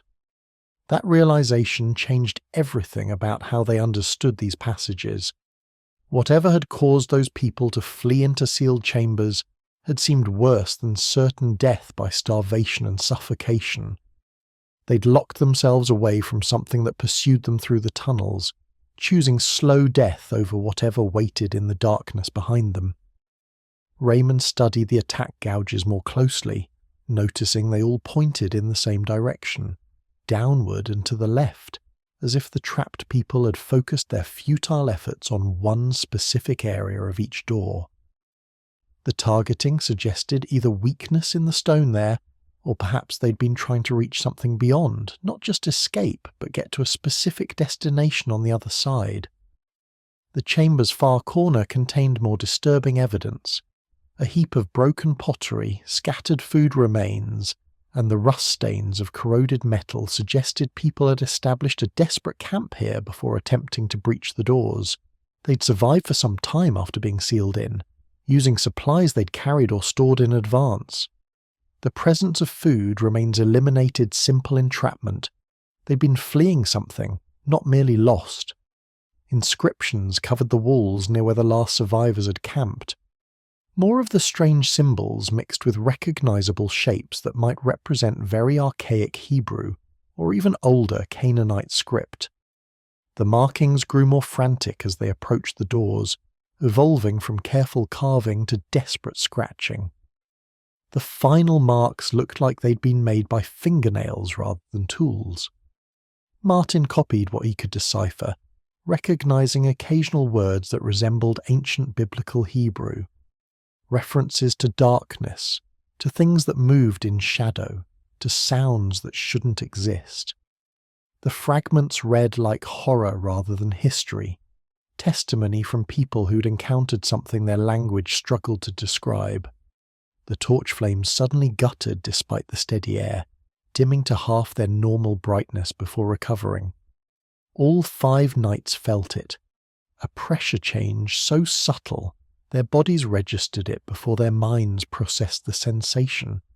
Something about the atmosphere had shifted, and the torch's brief dimming suggested temporary oxygen depletion, or perhaps pressure changes from distant collapse.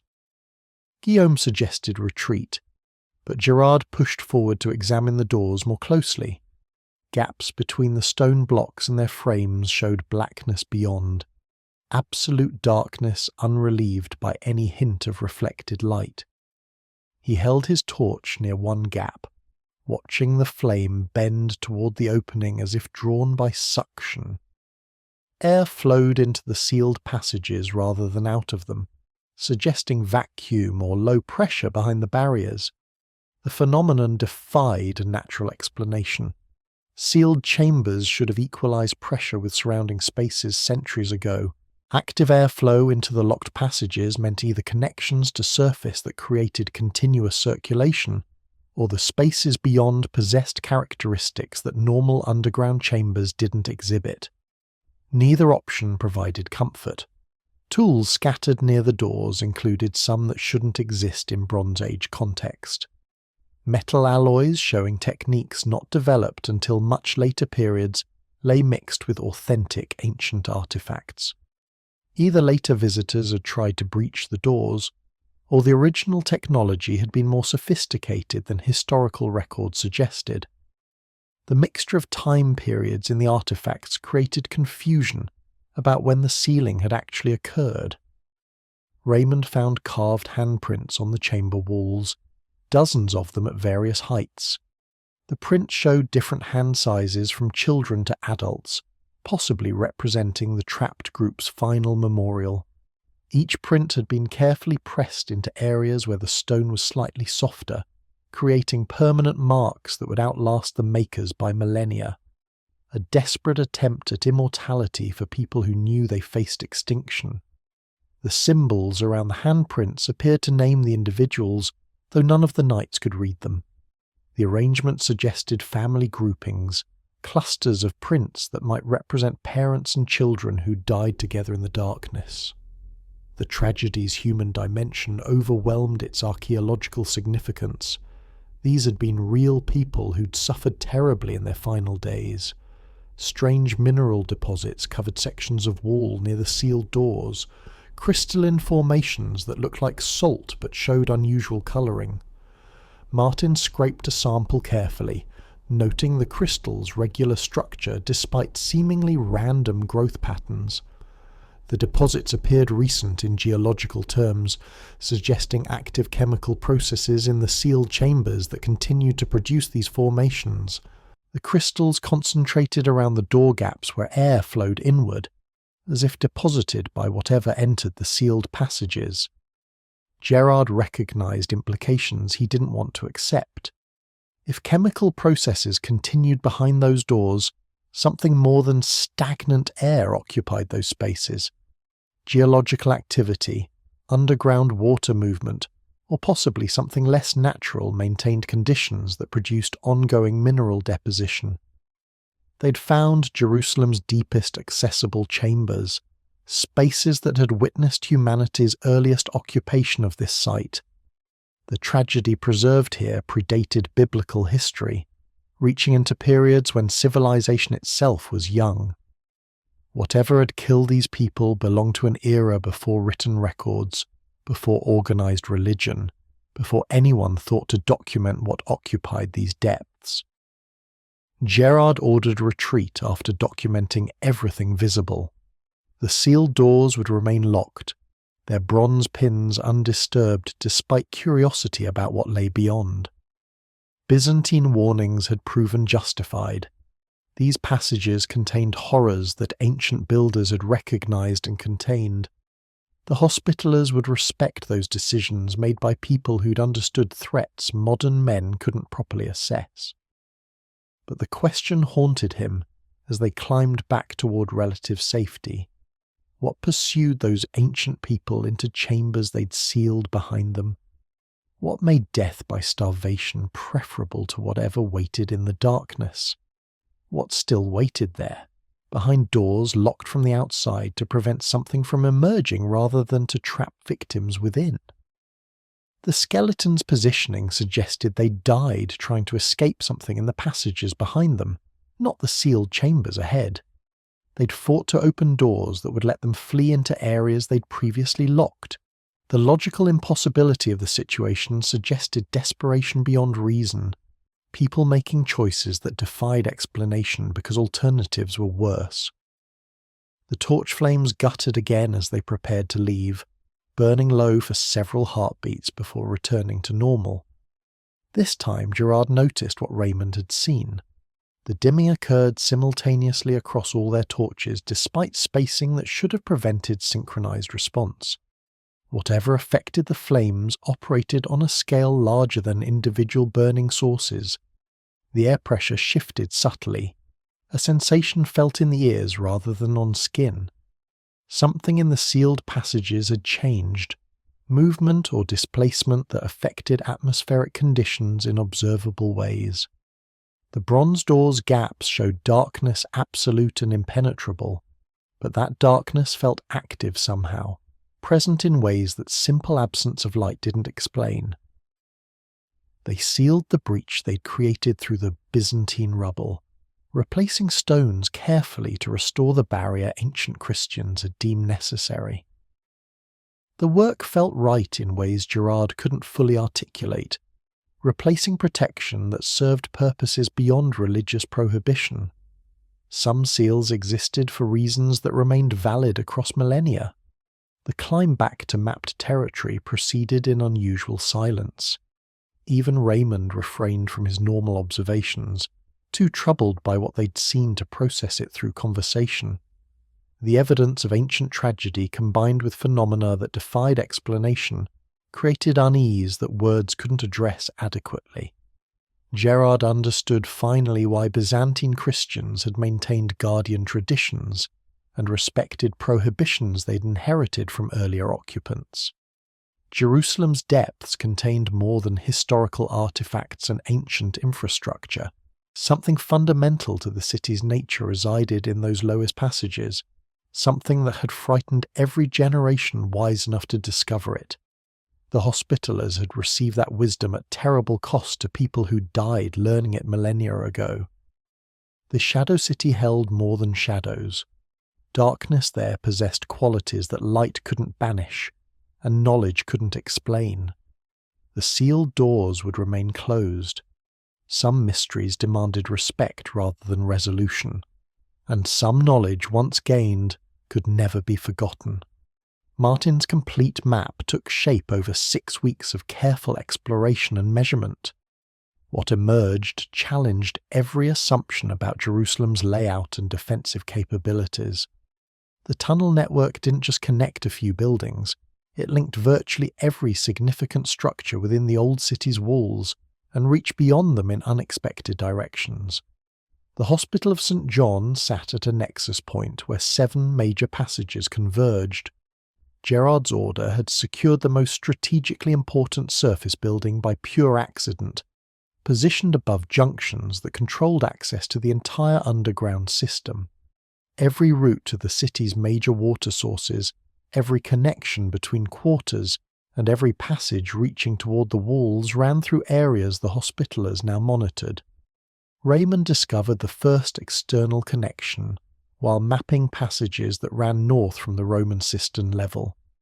The tunnel descended through natural rock formations before rising again toward the surface.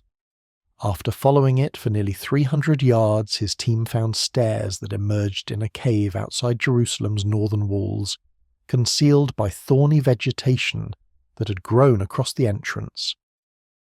The escape route had been carefully maintained until recently.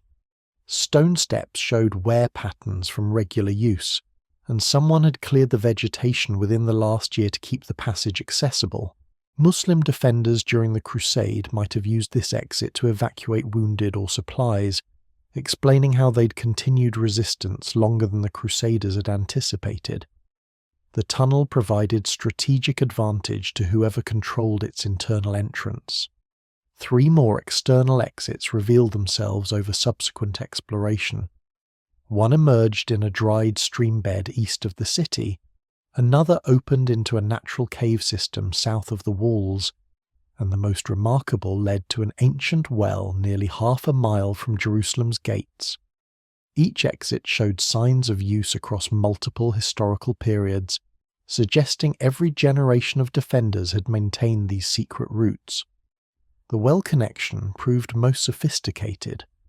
An underground passage ran directly to the bottom of a functioning well that surface dwellers still used, though they had no idea the shaft connected to tunnels beneath the city.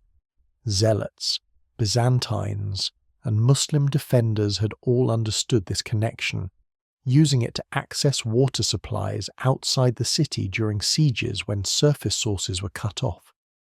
Guillaume found evidence that multiple civilizations had tried to map and control the tunnel system. Roman military documents carved into walls near major junctions showed attempted organization of the network into sectors with numerical designations. Byzantine Christians had added their own mapping system using Greek letters and religious symbols to mark key routes. More recent Arabic inscriptions suggested Muslim administrators had conducted surveys after capturing Jerusalem from the Byzantines. None of the previous attempts appeared complete. Roman maps documented extensive areas, but showed gaps where passages extended beyond their explored territory. Byzantine records focused on routes connecting Christian-controlled areas while marking other sections as prohibited or unknown. Muslim surveys covered different sections entirely, suggesting each civilization had discovered and controlled distinct portions without fully understanding the whole. The Hospitallers' advantage lay in having found the central nexus point. From their position beneath the hospital, they could access routes that other civilizations had explored separately but never connected into a comprehensive understanding. Martin's maps showed the network's true scope for possibly the first time since its original construction. Passages ran beneath the Via Dolorosa, the street Christ had walked carrying his cross. Routes connected to the Church of the Holy Sepulchre's foundations, though the Hospitallers had barely explored those chambers to avoid conflict with other Christian factions controlling the church. Tunnels extended toward all 4 major gates, potentially allowing covert movement to any section of the city's defensive perimeter.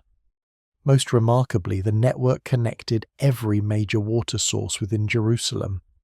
ancient engineers had integrated natural springs, constructed cisterns, and artificial aqueducts into a single system that could distribute water throughout the city regardless of surface conditions.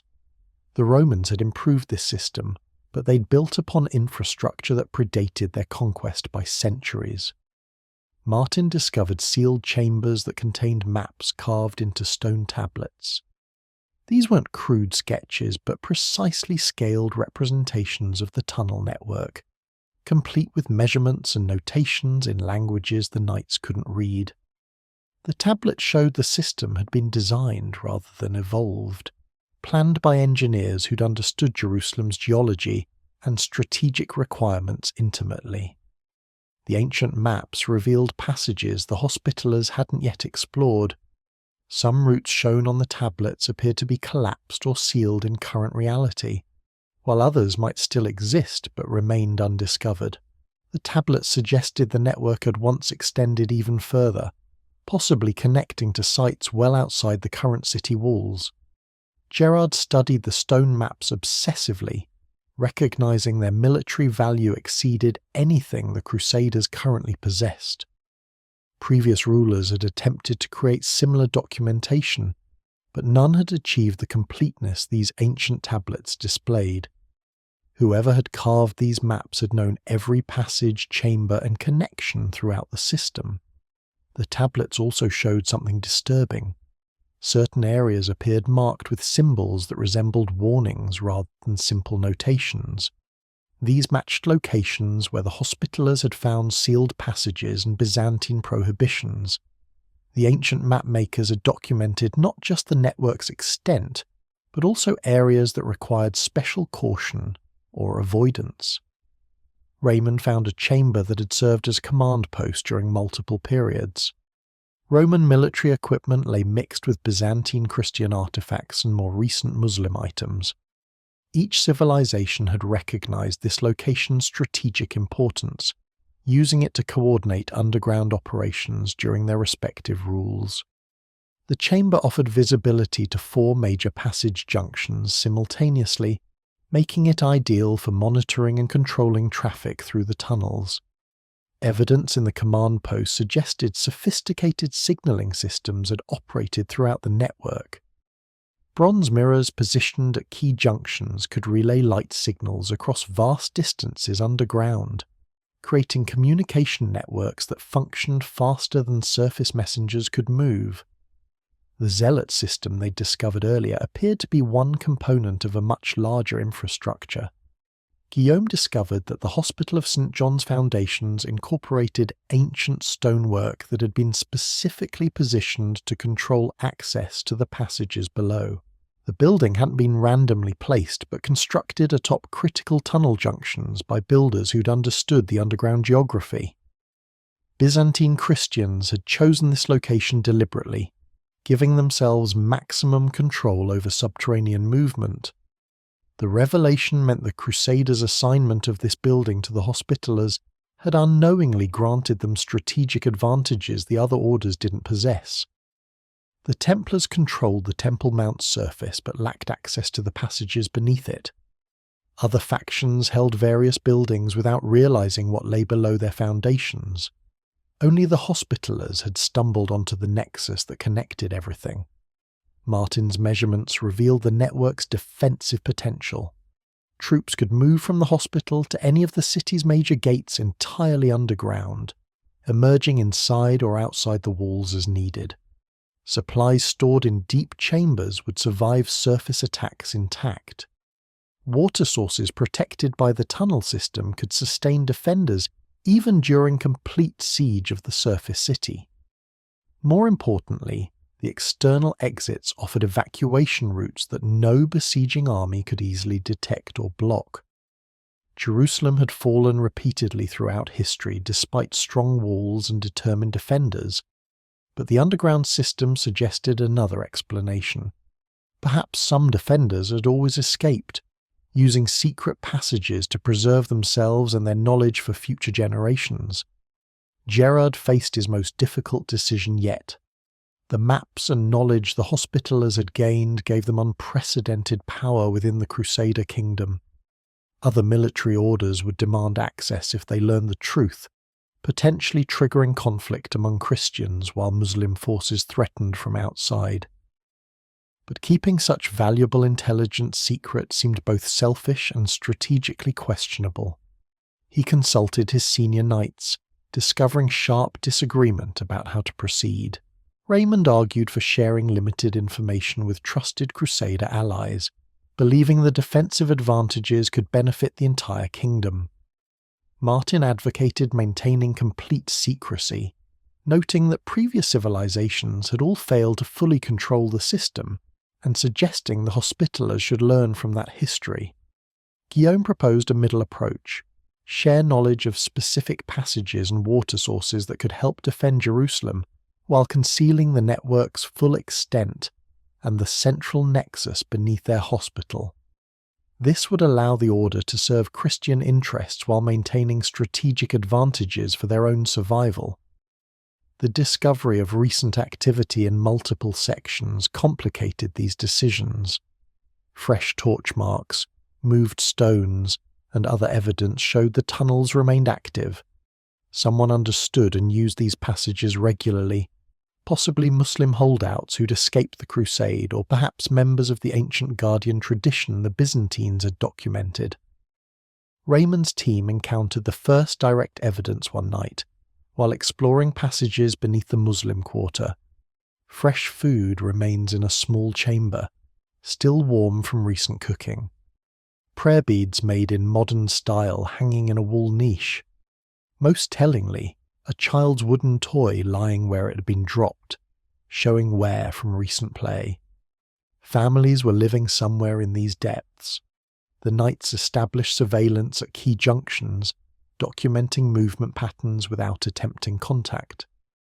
What they observed revealed an underground community that had survived the Crusader conquest by retreating into passages the invaders didn't know existed. Muslim refugees had taken shelter in chambers their own ancestors had used during previous occupations, maintaining traditions of underground survival that reached back centuries.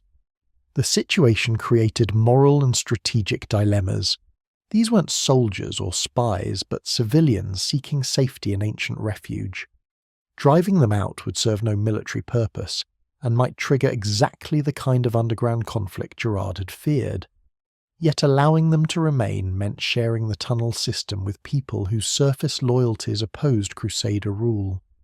Guillaume discovered evidence that these underground refugees maintained the Guardian traditions. Fresh offerings appeared regularly at the Byzantine sealed passages, and certain prohibited areas showed signs of continued monitoring. The refugees weren't simply hiding, they were actively protecting sites they considered sacred or dangerous, continuing functions that predated current religious conflicts. This revelation suggested a possible accommodation. If the Hospitallers respected the Guardian traditions and prohibited zones, they might coexist with the underground community rather than forcing confrontation. Both groups had reasons to maintain the tunnel system's secrecy and to prevent certain passages from being opened or violated. Common interests might trump surface enmities in the depths. Gerard authorized Raymond to attempt indirect contact, leaving messages in locations where refugee activity concentrated. The messages, written in Arabic and Latin, offered peaceful coexistence based on mutual respect for the passages and their ancient prohibitions. They requested dialogue about how both groups could use the tunnels without conflict, acknowledging that neither faction had created the system and both had inherited responsibilities for its protection. 3 days passed before a response appeared. Arabic script carved carefully into a stone tablet left where the Hospitallers would find it. The message acknowledged their proposal and suggested a meeting location in neutral territory, a chamber on the Roman level that both groups could access without compromising their respective strongholds. The response's existence proved the underground refugees possessed literacy and organization beyond simple survival. The proposed meeting required trust from both sides. Gerard would send knights into passages where they might face ambush, while the refugees would reveal themselves to Crusader soldiers who could simply capture or kill them. The mutual vulnerability inherent in the arrangement suggested genuine possibility for accommodation, rather than mere tactical positioning. Martin studied his accumulated maps, understanding finally why Jerusalem had survived so many conquests and sieges throughout history. The underground system provided infrastructure that transcended surface politics and religious conflicts. Every civilization that had occupied the city had depended on these passages for water, defense, and secret movement. Controlling the surface meant controlling official governance, but controlling the depths meant controlling the city's survival mechanisms. The stone tablets from ancient times showed a network designed to serve Jerusalem itself rather than any particular ruler or faction.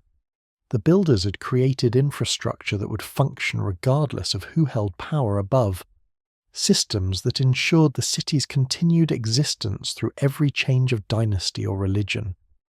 This explained why guardian traditions had persisted across such dramatic cultural shifts. The passages themselves demanded protection beyond partisan concerns. Gerard made his final decisions about information sharing. The Hospitallers would inform their own order's leadership about the tunnel's defensive potential, while concealing the full network's extent. They'd share knowledge of specific water sources and emergency routes with trusted Crusader commanders, framing these as isolated discoveries rather than parts of a comprehensive system. The central nexus beneath the hospital would remain secret, known only to the most senior knights. Regarding the underground refugees, the Order would pursue the offered dialogue and potentially formal accommodation. The guardian traditions these people maintained served purposes the Hospitallers were only beginning to understand, and their continued presence might provide knowledge about passages and dangers that years of Crusader exploration couldn't match. The network's revelation changed Jerusalem from a conquered city into something far more complex. Surface Crusader rule represented only one layer of governance, sitting atop underground realities that followed different rules and served longer continuities. The Hospitallers occupied a unique position between these layers, potentially able to mediate between surface politics and subterranean necessities. But Martin's maps also showed unexplored passages that descended to depths they hadn't yet attempted. The sealed chambers and ancient warnings suggested limits to what should be known or controlled. Complete mastery of the tunnel network might prove impossible or undesirable, respecting boundaries that had protected Jerusalem for millennia while using accessible infrastructure for practical purposes. The Shadow City had revealed itself finally, not as simple infrastructure but as a living system that had served Jerusalem since before recorded history. The Hospitallers had discovered their role within that system rather than control over it. The distinction would determine whether they survived or became merely another failed attempt to master what couldn't be mastered. Knowledge brought power and responsibility equally. The crack in the floor had opened access to both. The meeting never happened. Gerard's knights reached the designated chamber at the appointed time to find it empty, except for a message carved hastily into stone. Arabic script warned that surface Crusader patrols had increased, making the refugees too cautious to risk exposure. The message suggested waiting until tensions decreased, but provided no timeline or alternative arrangement. Raymond recognized the excuse for what it represented. The underground community had reconsidered, possibly deciding coexistence posed greater risks than continued avoidance. Or perhaps they'd gathered intelligence about Hospitaller activities and judged the knights too dangerous to approach. Either way, the attempted diplomacy had failed before genuine contact occurred. Fresh evidence of underground occupation multiplied rapidly after that. Torch marks appeared on walls the Hospitallers had mapped as unused passages. Stones blocking minor routes got moved overnight, opening connections that had been impassable during previous surveys. someone was actively reconfiguring the tunnel system, adapting it for purposes the Knights couldn't determine from physical evidence alone. Guillaume discovered Arabic graffiti in a chamber they'd documented as empty just days earlier. The writing wasn't ancient historical inscription, but modern Arabic discussing water sources and safe routes. Instructions for people unfamiliar with the passages, guidance meant to help refugees navigate the darkness.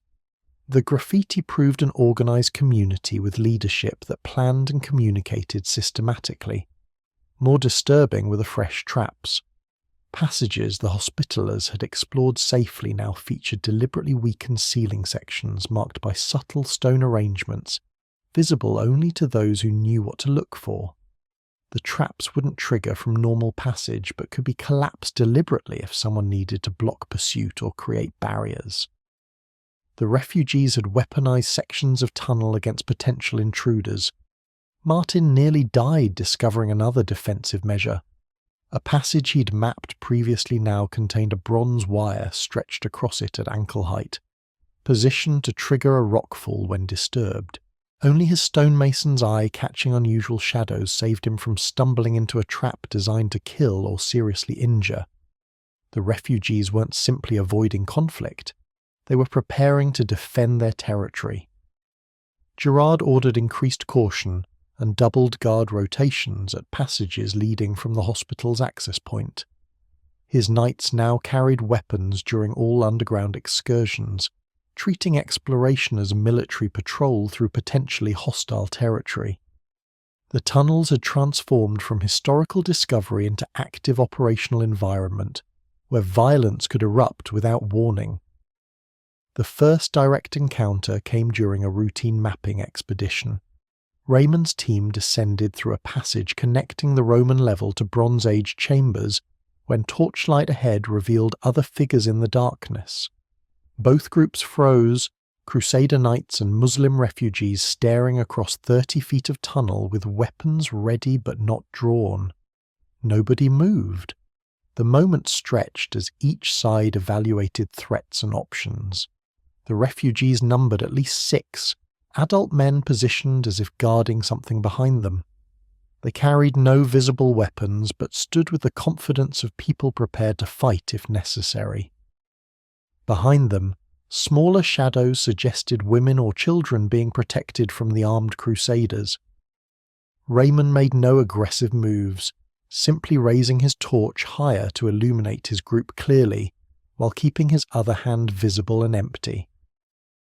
The message communicated peaceful intent without words, offering the refugees opportunity to withdraw without loss of face or tactical advantage. After endless seconds, the Muslim group began backing away slowly, maintaining formation that protected their rear positions while monitoring the knights. The encounter ended without violence, but shattered any illusions about peacefully sharing the passages.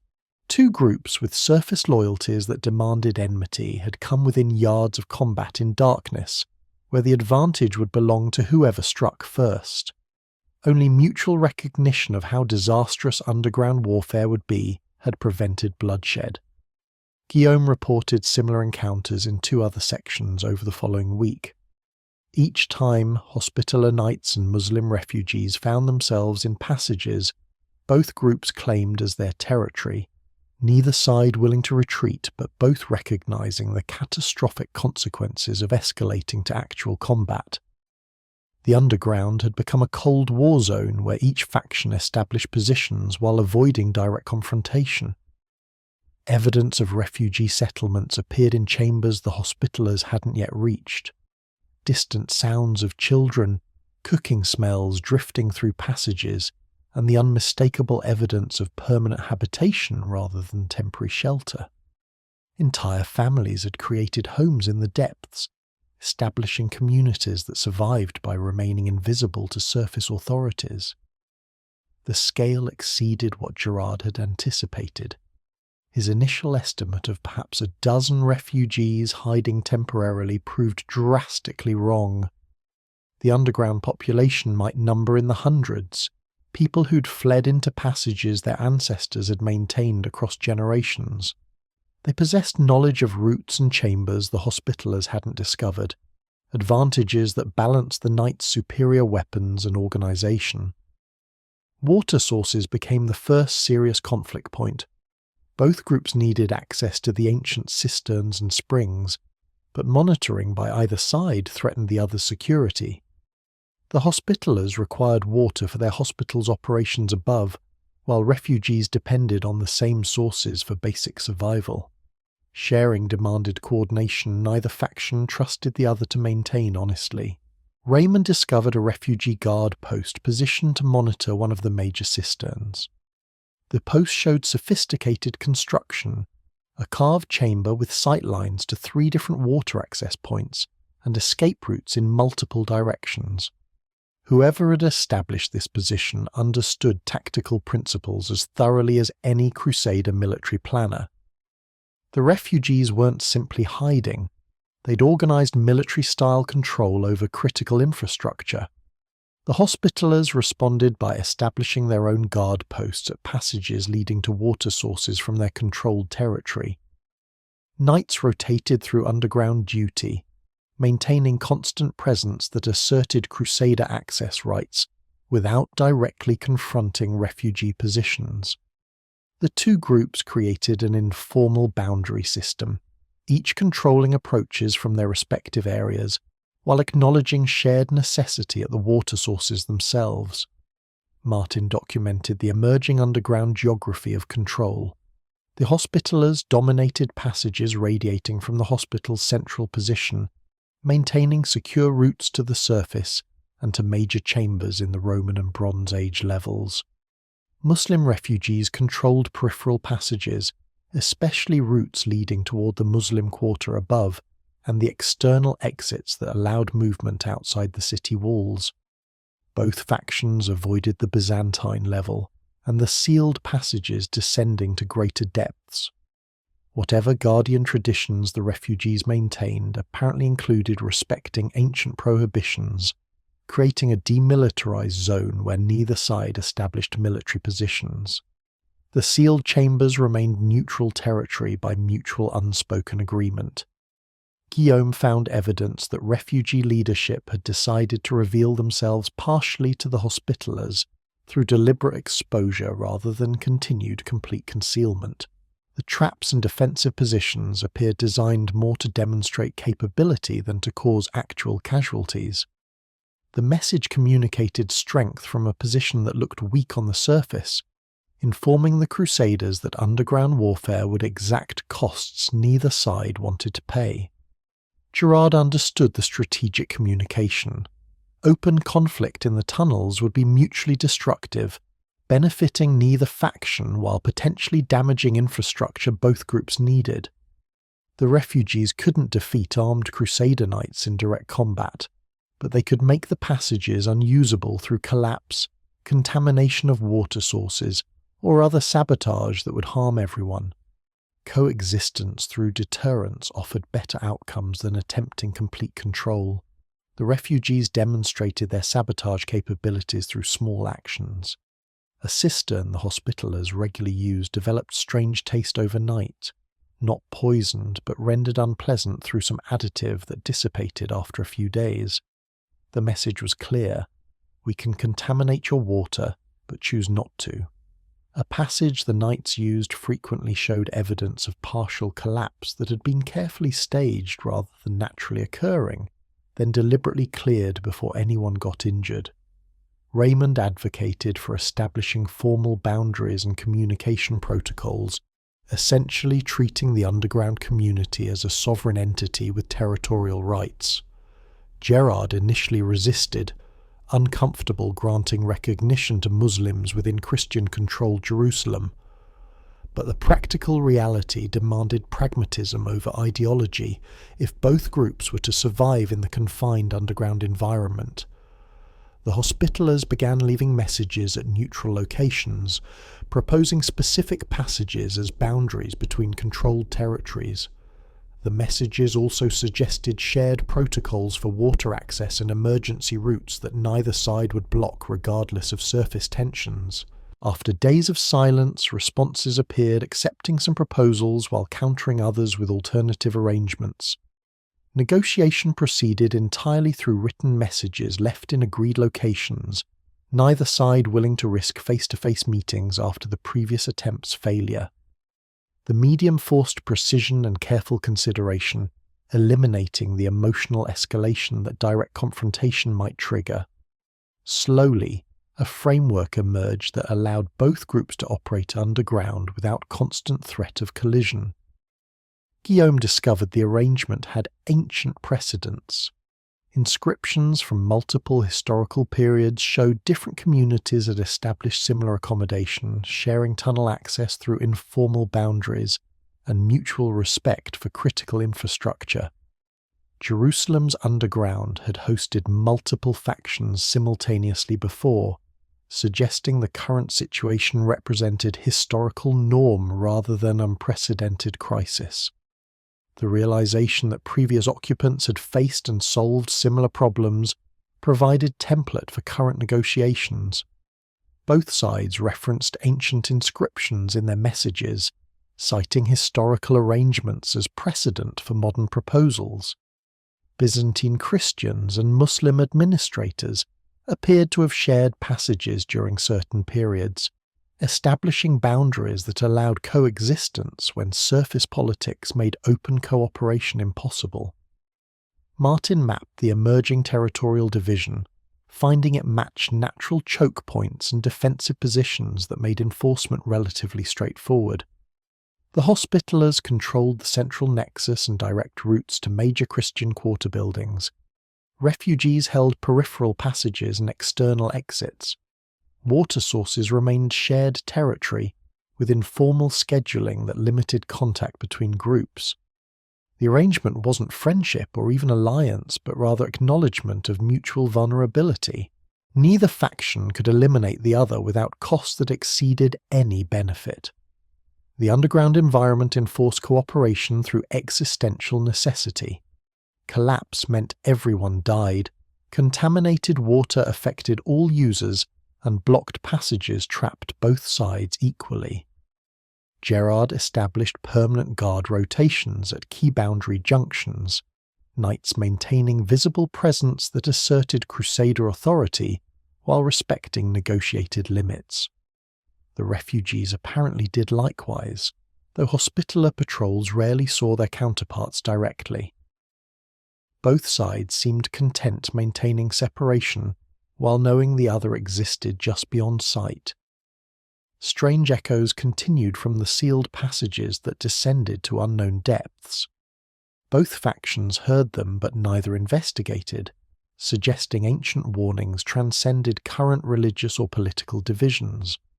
Whatever lay in those deepest chambers frightened Muslims and Christians equally, creating common ground based on shared caution rather than shared faith. The Guardian tradition took on new meaning as both groups contributed to maintaining seals and respecting prohibitions.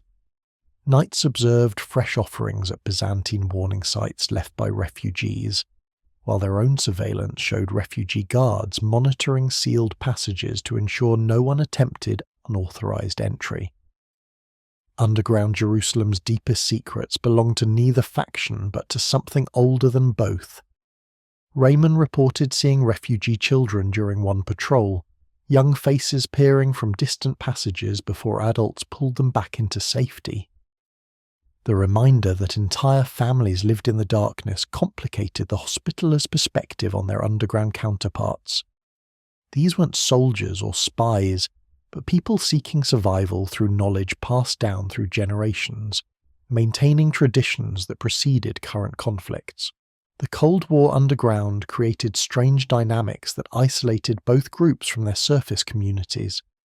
Hospitaller knights couldn't explain to other crusaders why they guarded certain passages so carefully, or why some routes remained off-limits.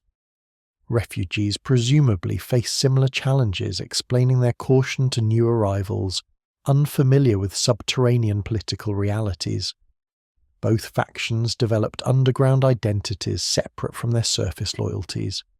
Gerard accepted finally that the Hospitallers would never control Jerusalem's depths completely.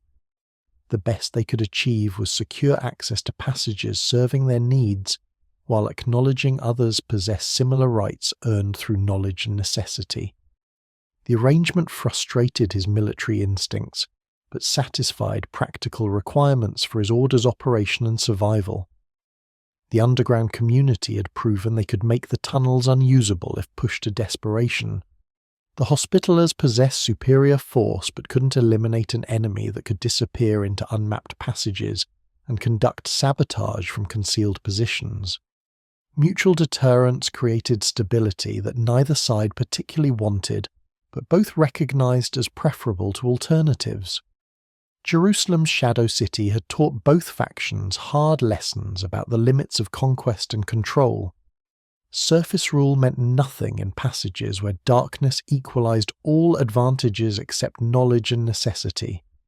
The tunnels belonged to those who understood and respected them, regardless of what kingdoms or religions claimed the city above. The living threat had transformed into uneasy coexistence, not peace but absence of war, maintained through clear boundaries, mutual respect for shared resources, and common recognition that some passages and chambers demanded protection beyond factional interests. The crack in the hospital floor had revealed a world where Crusader conquest hadn't reached and might never fully penetrate. Below ground, older rules applied. Gerard died in 1120, having kept the tunnel secret for 21 years. His successor inherited maps, protocols, and a strategic advantage that had quietly reshaped the Hospitaller Order's entire operational philosophy. The hospital above ground served its public mission of healing pilgrims, while the Shadow Hospital below stored supplies, protected treasures, and maintained capabilities that no other Crusader faction possessed. The Order began systematic fortification of key underground chambers. Knights skilled in stonework reinforced passages at strategic choke points, creating defensible positions that could be held by small forces against larger numbers.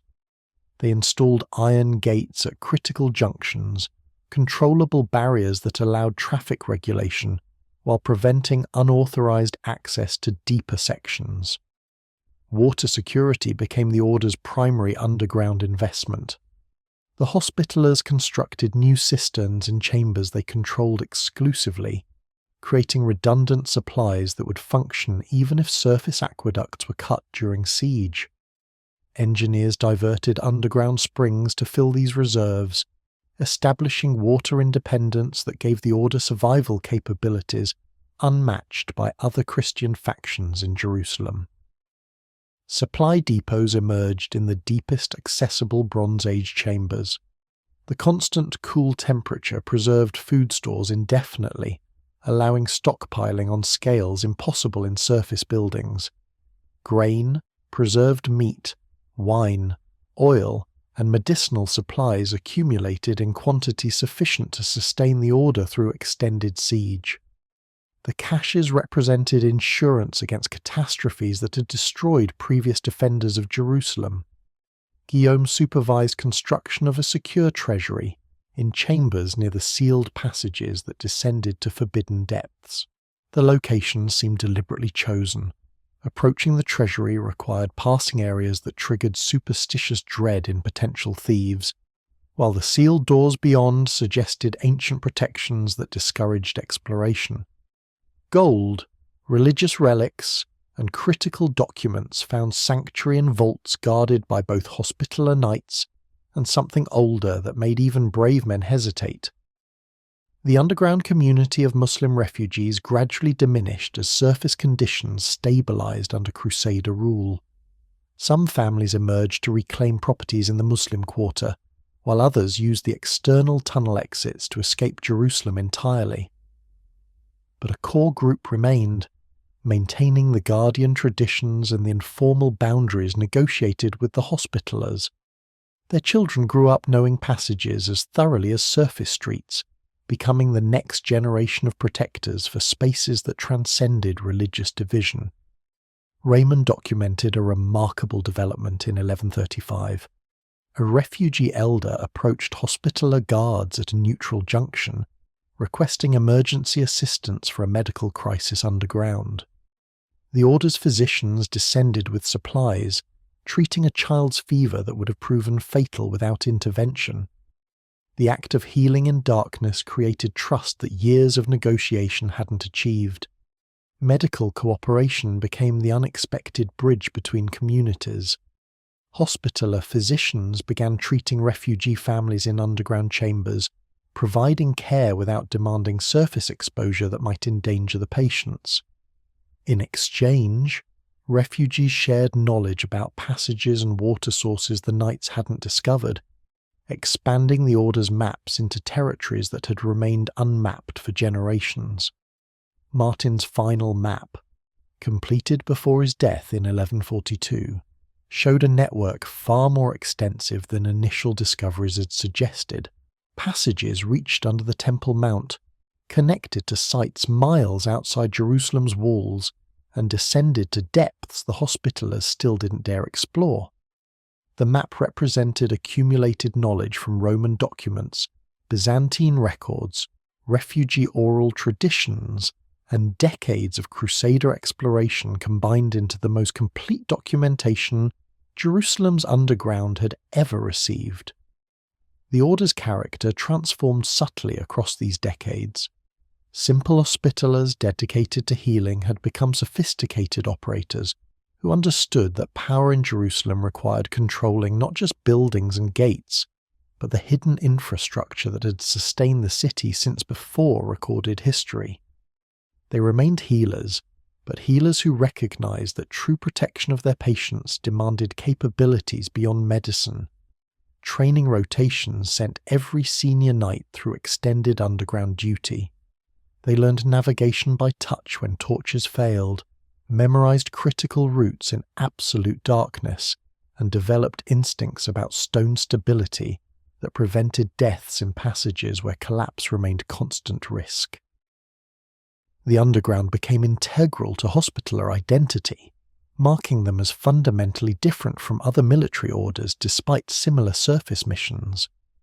The arrangement with refugee guardians evolved into something resembling alliance, though neither side explicitly acknowledged it. Hospitallers and Muslims jointly maintained seals on forbidden passages, responded to emergencies in each other's territories when structural failures threatened everyone, and shared intelligence about movements in the deeper sections where strange echoes suggested presences neither group fully understood. Underground necessity created cooperation that surface politics would have made impossible. Saladin's armies besieged Jerusalem in 1187, testing every preparation the Hospitallers had made. Surface defences proved inadequate against forces that vastly outnumbered the Crusader garrison. But underground, the Order maintained capabilities that frustrated Muslim siege efforts. Water supplies never failed despite Saladin's army controlling surface sources. Food stores sustained defenders longer than attackers anticipated. The city held for weeks beyond any reasonable expectation. When surrender became inevitable, the tunnels proved their ultimate value. The Hospitallers negotiated safe evacuation for Christian defenders and civilians, but their actual withdrawal involved far more than agreed-upon terms. Critical supplies, religious treasures, and detailed intelligence moved through underground passages to external exits before Saladin's forces entered the city. The external tunnels that had once allowed zealot resistance against Rome now served Crusader escape from Muslim reconquest. Gerard's maps, carefully copied and divided among senior knights, left Jerusalem through different routes. The stone tablets showing ancient network layouts travelled separately from Byzantine documents about sealed passages and guardian traditions. If one evacuation group was captured, others would preserve the knowledge that had become the Order's most precious possession after faith itself. The refugee community faced their own choices as Saladin's victory approached. Some welcomed return to Muslim rule, emerging from underground to reclaim surface lives. Others recognized they'd become something apart from either Christian or Muslim surface society, too integrated into guardian traditions to fully re-enter normal existence. These families remained in the depths, maintaining their watch over forbidden passages regardless of who held power above. Raymond led the final hospitaller evacuation through the northern exit, emerging outside the walls in darkness. Behind him came hundreds of people, knights, physicians, wounded soldiers, and civilians who'd sought protection in the hospital. They moved through passages that had once hidden Jewish resistance fighters, served Byzantine refugees, and sheltered Muslim families. History repeated in those tunnels, offering escape to yet another group of Jerusalem's defeated defenders. Saladin's forces discovered some of the tunnel entrances after occupying the city. Muslim engineers explored sections near the surface, re-establishing control over water systems that their ancestors had built and Crusaders had briefly controlled. But deeper passages remained unmapped by the new rulers, their extent and capabilities hidden by refugees who understood keeping secrets served purposes beyond any single conquest or kingdom. The Hospitallers relocated to new headquarters in Acre, then Cyprus, then Rhodes, and finally Malta, as Muslim forces progressively reclaimed Crusader territories. But the Order never forgot Jerusalem's underground lessons. At each new location, they explored for tunnels, constructed underground facilities, and established secret infrastructure that might preserve them through future disasters. The methods learned beneath Jerusalem's streets shaped Hospitaller operations across centuries. Documents describing the tunnel network remained among the Order's most closely guarded secrets. Successive Grand Masters studied Gerard's maps and Raymond's accounts, understanding that knowledge of Jerusalem's depths might prove crucial if Christians ever recaptured the city. The underground had saved the Order once. It might do so again if circumstances permitted return. Muslim administrators in Jerusalem maintained their own relationship with the passages. The Guardian tradition continued under Islamic authority just as it had survived Crusader conquest, suggesting continuity that transcended religious divisions. Successive rulers discovered they controlled Jerusalem's surface, but something older controlled its depths, demanding respect rather than domination from whoever held temporary political power. Modern archaeology began confirming Hospitaller accounts in the 19th century. Explorers discovered massive cisterns beneath the old city, passages showing construction techniques from multiple historical periods, and sealed chambers that no one had breached in millennia. Each excavation revealed layers of history stacked atop each other, proving Jerusalem had indeed been built from inside out as much as from ground up. The Western Wall tunnels, open to tourists in modern times, showed just fragments of what the Hospitallers had mapped. Passages extended far beyond current excavations, blocked by political sensitivities about digging beneath Muslim holy sites, or sealed by ancient barriers that modern archaeologists respected without fully understanding their original purposes. The underground city remained largely unexplored despite centuries of sporadic investigation.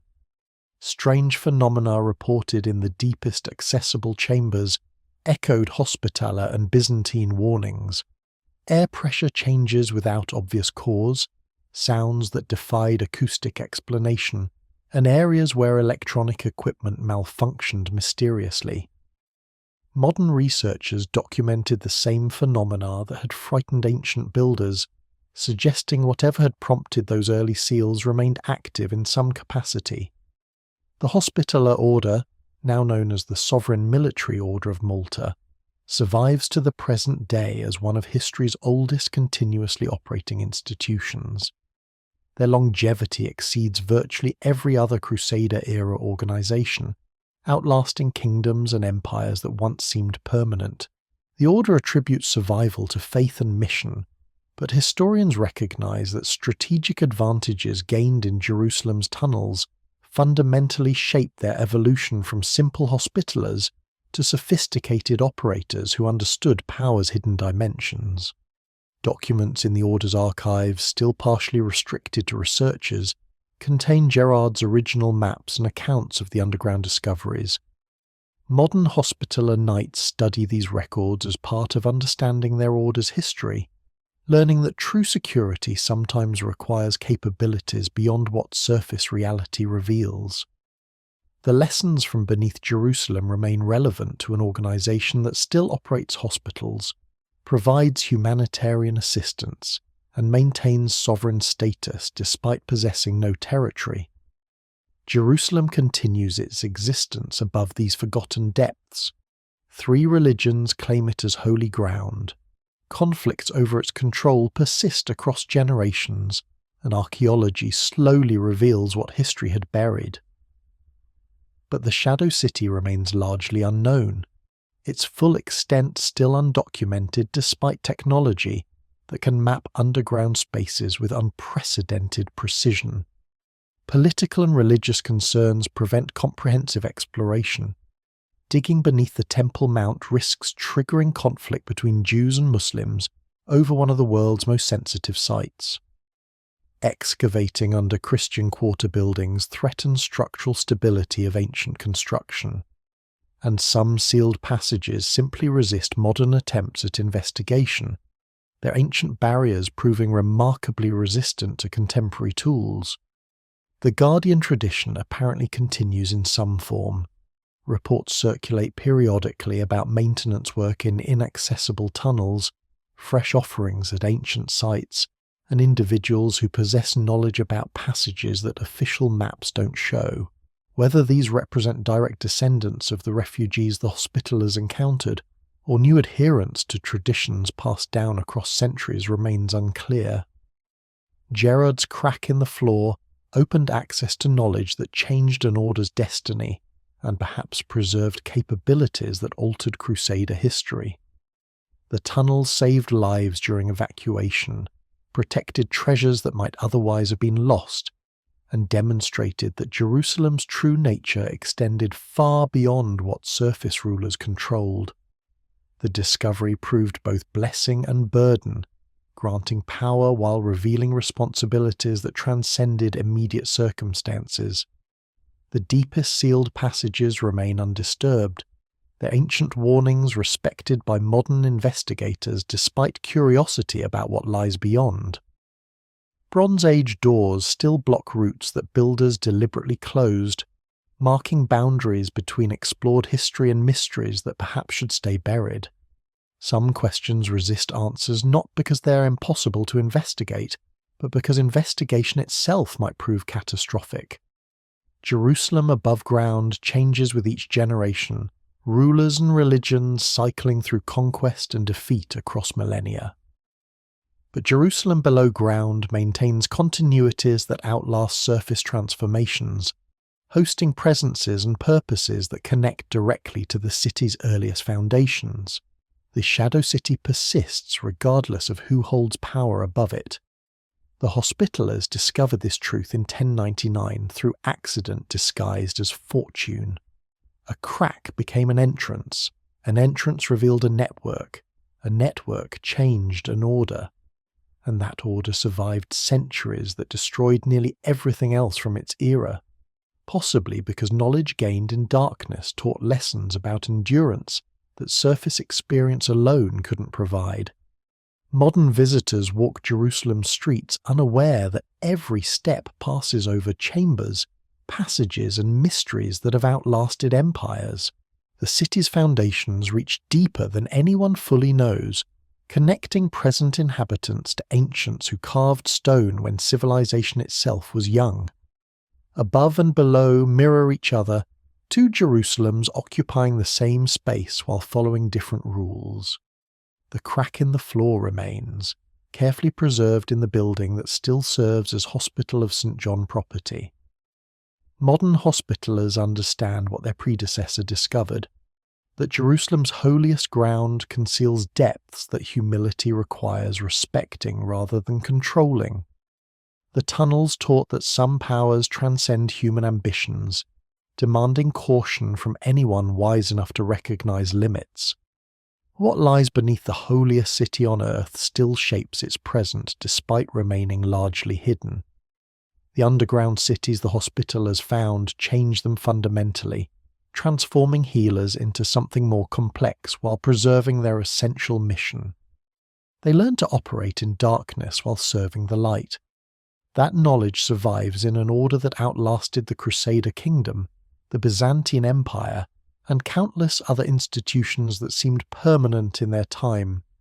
Perhaps this represents the underground's final lesson, that endurance requires understanding depths as thoroughly as surfaces, that true power often lies hidden, and that some secrets remain secret precisely because sharing them would destroy what they protect.